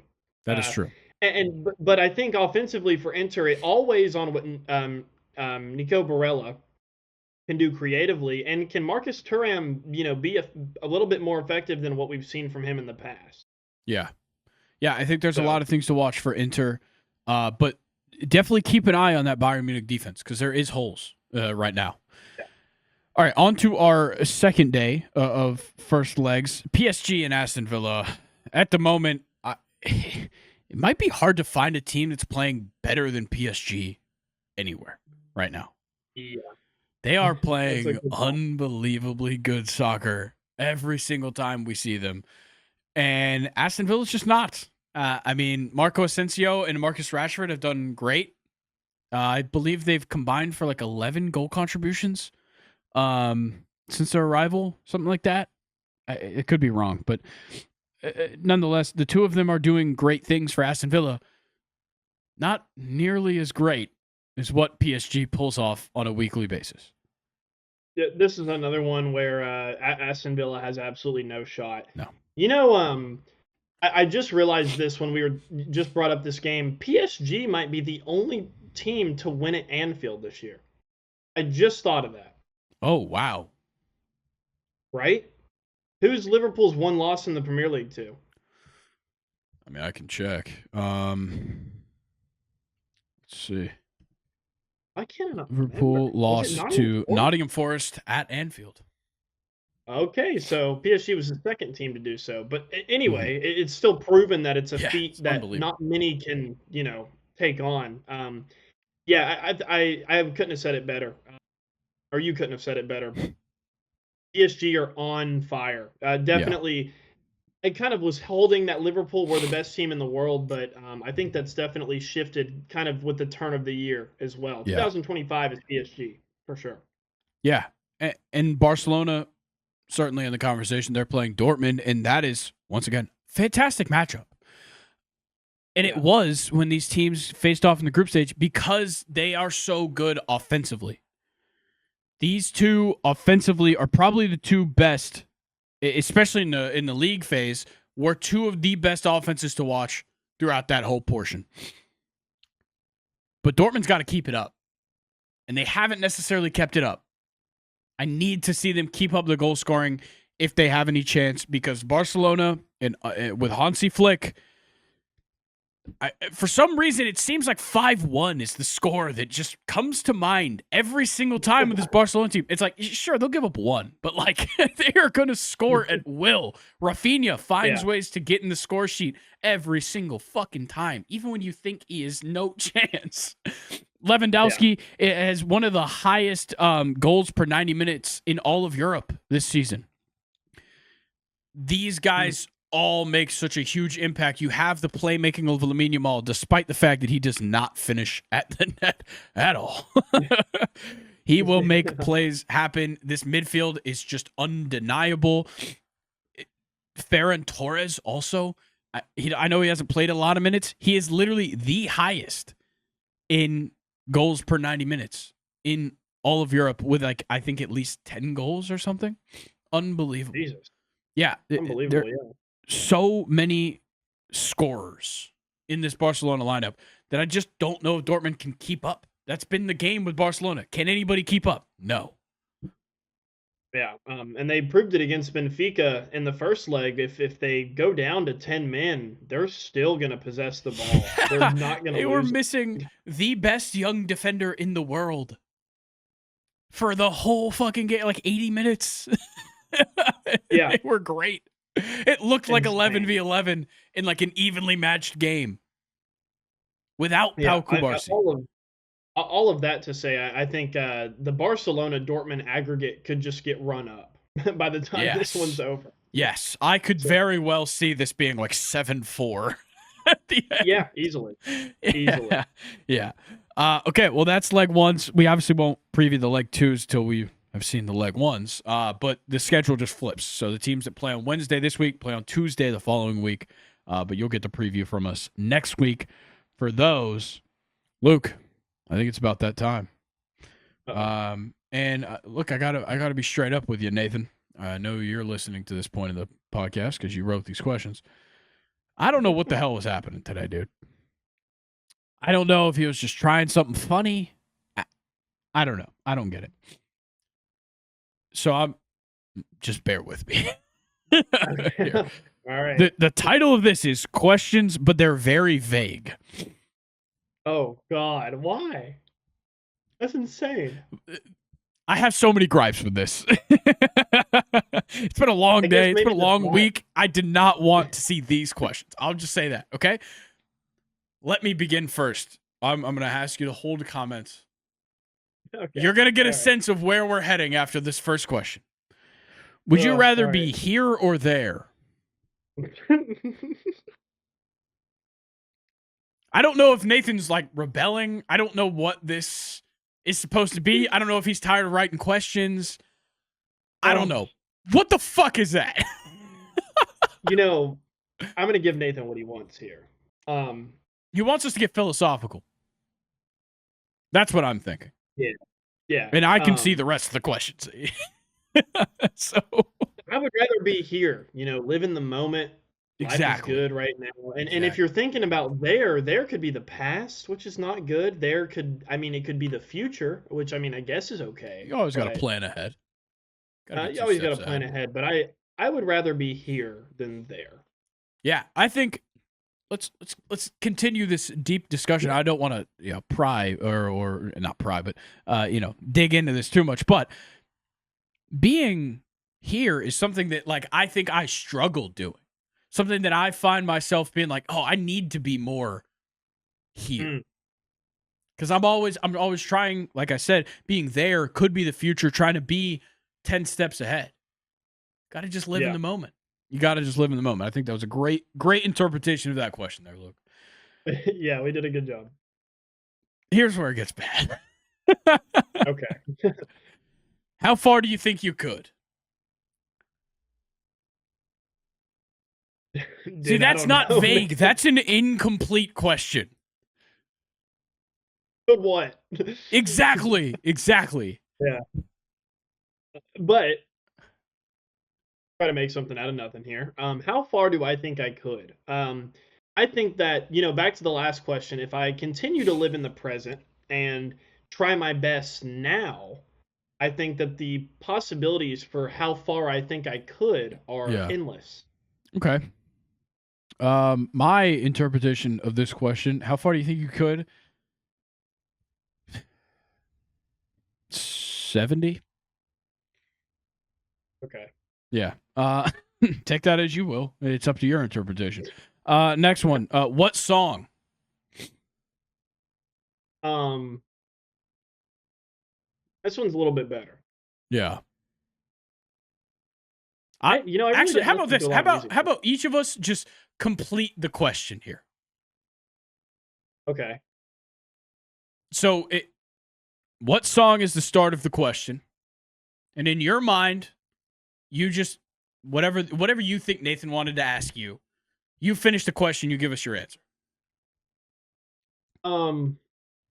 Boy, this is really making this segment hard, Grayson. I'm not gonna lie.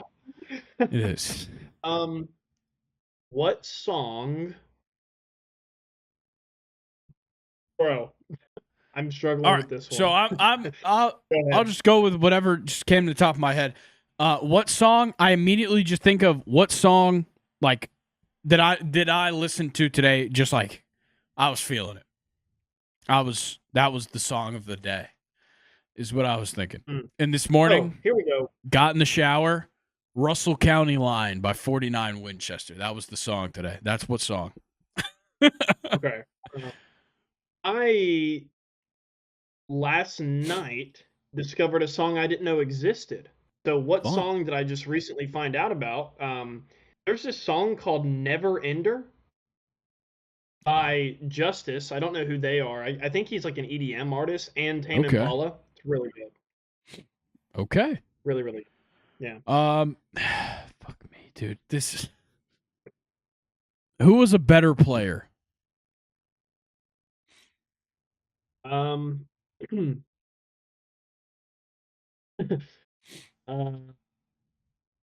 was a better player? Who could we debate? Okay, hang on. Would you rather have Rodrigo or Vinicius Jr.? Oh, okay. Who's a better player? Whoa. Wait, did you say Rodrigo or Rafinha? Rodrigo. Oh, okay. Vinny is a little bit of a problem. He is sneakily. Actually, I don't think it's very sneaky. I think everybody kind of knows it and you just don't want to say it. I'm going to be honest. I just don't get to see Rodrigo do anything. That's my problem. I mean, I'd rather have Vinny just because at least I get to watch him do it. That's a good point. Then again, though, could you argue that Rodrigo can't do it because his team is just loaded? Yeah, that's fair. But then you end up moving to PSG and you become the prince that never became king, and everything just goes downhill from there. Yeah. Yeah. I think I have to go Vinny just because he's just so much better, in my opinion. Yeah. I don't know. Okay, now let's go back to your question: Rafinha or Vinicius Jr.? That's a real conversation, which is kind of crazy to think about.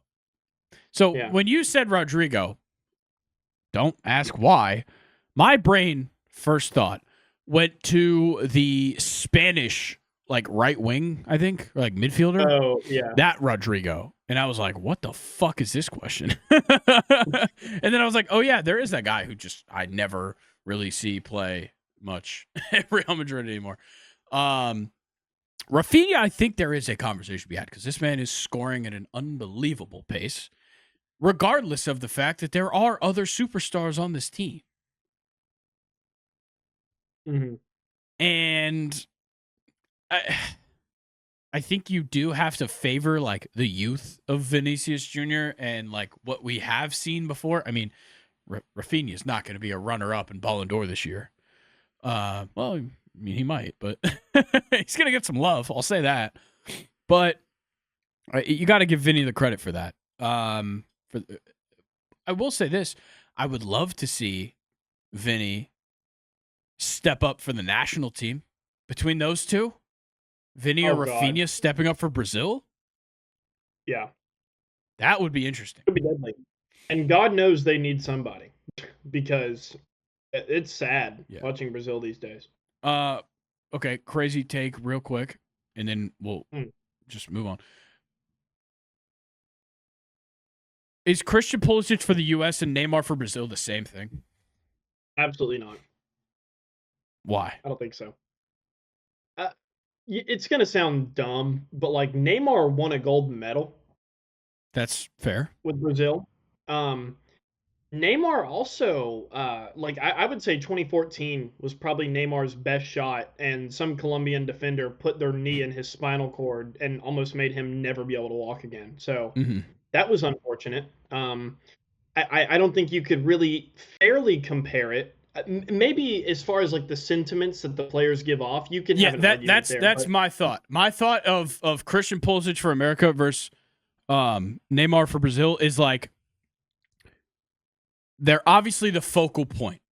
Regardless of what's going on in their career, when they report for that national team, they are the focal point of that team.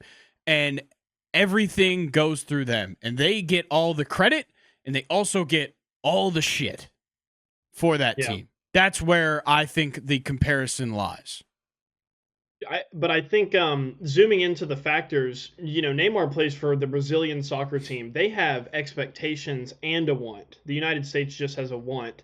And then see, the United States, it's weird because we have way higher expectations of ourselves, and they're almost insurmountable. That is true. Yeah. That's another good point. But then zooming in a little bit further, going back to what I was saying earlier, Neymar has just been hurt. Yeah, that's true. Been pretty healthy. That's true. Also, great point. I might have sent this to you where Thierry Henry was talking about it and just said that Christian Pulisic is he's not a leader. Yeah. So, sure, he can be the figurehead of this team, but he is not the leader. It needs a captain. It does, but we're not going to get into the U.S. men's national team argument right now. This next question's, I don't know, when I read it, immediately it gets sexual in my mind. How long could you?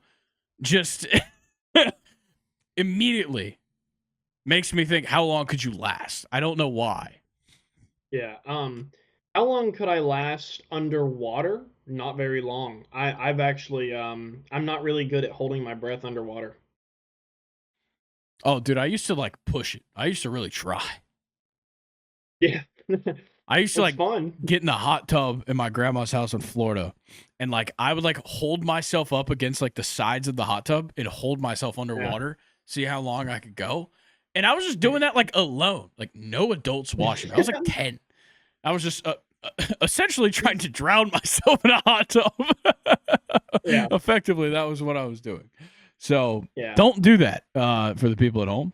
How long will it take Luke to do the milk mile? See, I've never actually watched somebody do it. So I don't know how much extra time it really takes to do the milk. Yeah. How fast do you think you could run a mile right now? If I use my techniques, probably under 10 minutes, at least. Okay. I'm confident. What do you mean by use my techniques? The breathe two out so step is you breathe in twos. Breathe in twos, breathe out in twos with every step. Oh, okay. If that makes sense. So I've been trying to figure that out because I feel like I suck at I don't know how to breathe right while I'm running. I've realized that. It's also kind of a mental thing. If you do the technique that I just told you about, you're constantly thinking about it. Kind of takes your mind off how your body's feeling and how tired you are. You're just focusing on the the whole time. Yeah, it's interesting. It works on me. So I'll keep it in mind. But I don't know if I'm gonna be able to do that with my stomach all, bubbly. That's a problem. I'm gonna give you 15 minutes. Ooh, I think that's gracious. Really yeah, I think that's pretty nice. Okay, I'll keep that in mind. I'll try to shoot for 15 for you. Yeah. Okay. Last question. I guess. What's it like? No, I don't want to answer what it's like to be me because I could get really that could get deep. Yeah, it's not. I mean, it's not bad. No, it can be, but it's not bad. I think nobody necessarily wants to really look into someone. You could do the whole walk a mile in my shoes kind of thing, but you don't really want to get into it. That's a good point. That's another I don't. big question. Nathan, these suck. Don't try this shit again. Let's not get experimental here. We're not reinventing the wheel with these questions, Nathan. Okay, what's it like? What's it like to be a Braves fan right now? I mean, I feel like you got a taste of it earlier. And then you got a little bit of a taste of it with the Falcons discussion. I mean, failed acquisitions is just the story of my life as a sports fan. Yeah. Between the Braves, the Falcons, the Hawks. I mean, the Hawks are just locked in for mediocre forever. Yeah. I've been keeping up with them a lot this year too, and it's I'm sorry. I mean, they're still entertaining to watch. Reese O'Shea is awesome. Love him. Dyson Daniels, great. I like Double O. Double O's awesome too. Games. Yeah. But for as many of those there's unfortunately a lot more Cam Reddishes. Yeah. Oh man. I feel like we're kind of done here. I think the tap is dry on this questions time. Nathan, I think you killed the vibe. These questions were a little tough. A little bit tough. I wonder how it would have been if we recorded earlier. It probably would have helped. It is 11 o'clock at night for those wondering. God. It was a late recording. Yeah. I have had a set of studio headphones on for now like a combined 5 hours today. Oh man. So that's a lot of fun. But hey man, just doing my thing. Loving life. Yeah. That's serious. That is serious. All right, Luke, is there anything you'd like to leave the people with before we wander out of here? No, honestly, that my brain is mush after questions time. That was hard. Yeah. But I mean, just shower when you get home. Yes. After a long day, it helps out with the pollen because boy, have I been feeling it. Like really, really bad this year in 2025. Dude, it has been unbearable. I'm sure all of the audio listeners, I'm sorry if you can hear me sniffling this entire episode. I don't know if you can, but dude, it's been so bad. Really, really bad. But everybody, make sure you mark your calendars for April 24th. The Draft Night Special, the third annual Draft Night Special here live on YouTube. Me, Luke, Colin, Mike, Nathan, all in person, all 32 picks, any trades, any news, everything. And then a little bit more fun stuff. We'll probably play some games and whatnot. So much to cover that night. It is going to be a blast right here. Full first round live on YouTube. Follow us or subscribe here on YouTube to stay up to date with everything here. Turn on the post notifications. Like this video. Make sure you comment. What should they comment today, Luke?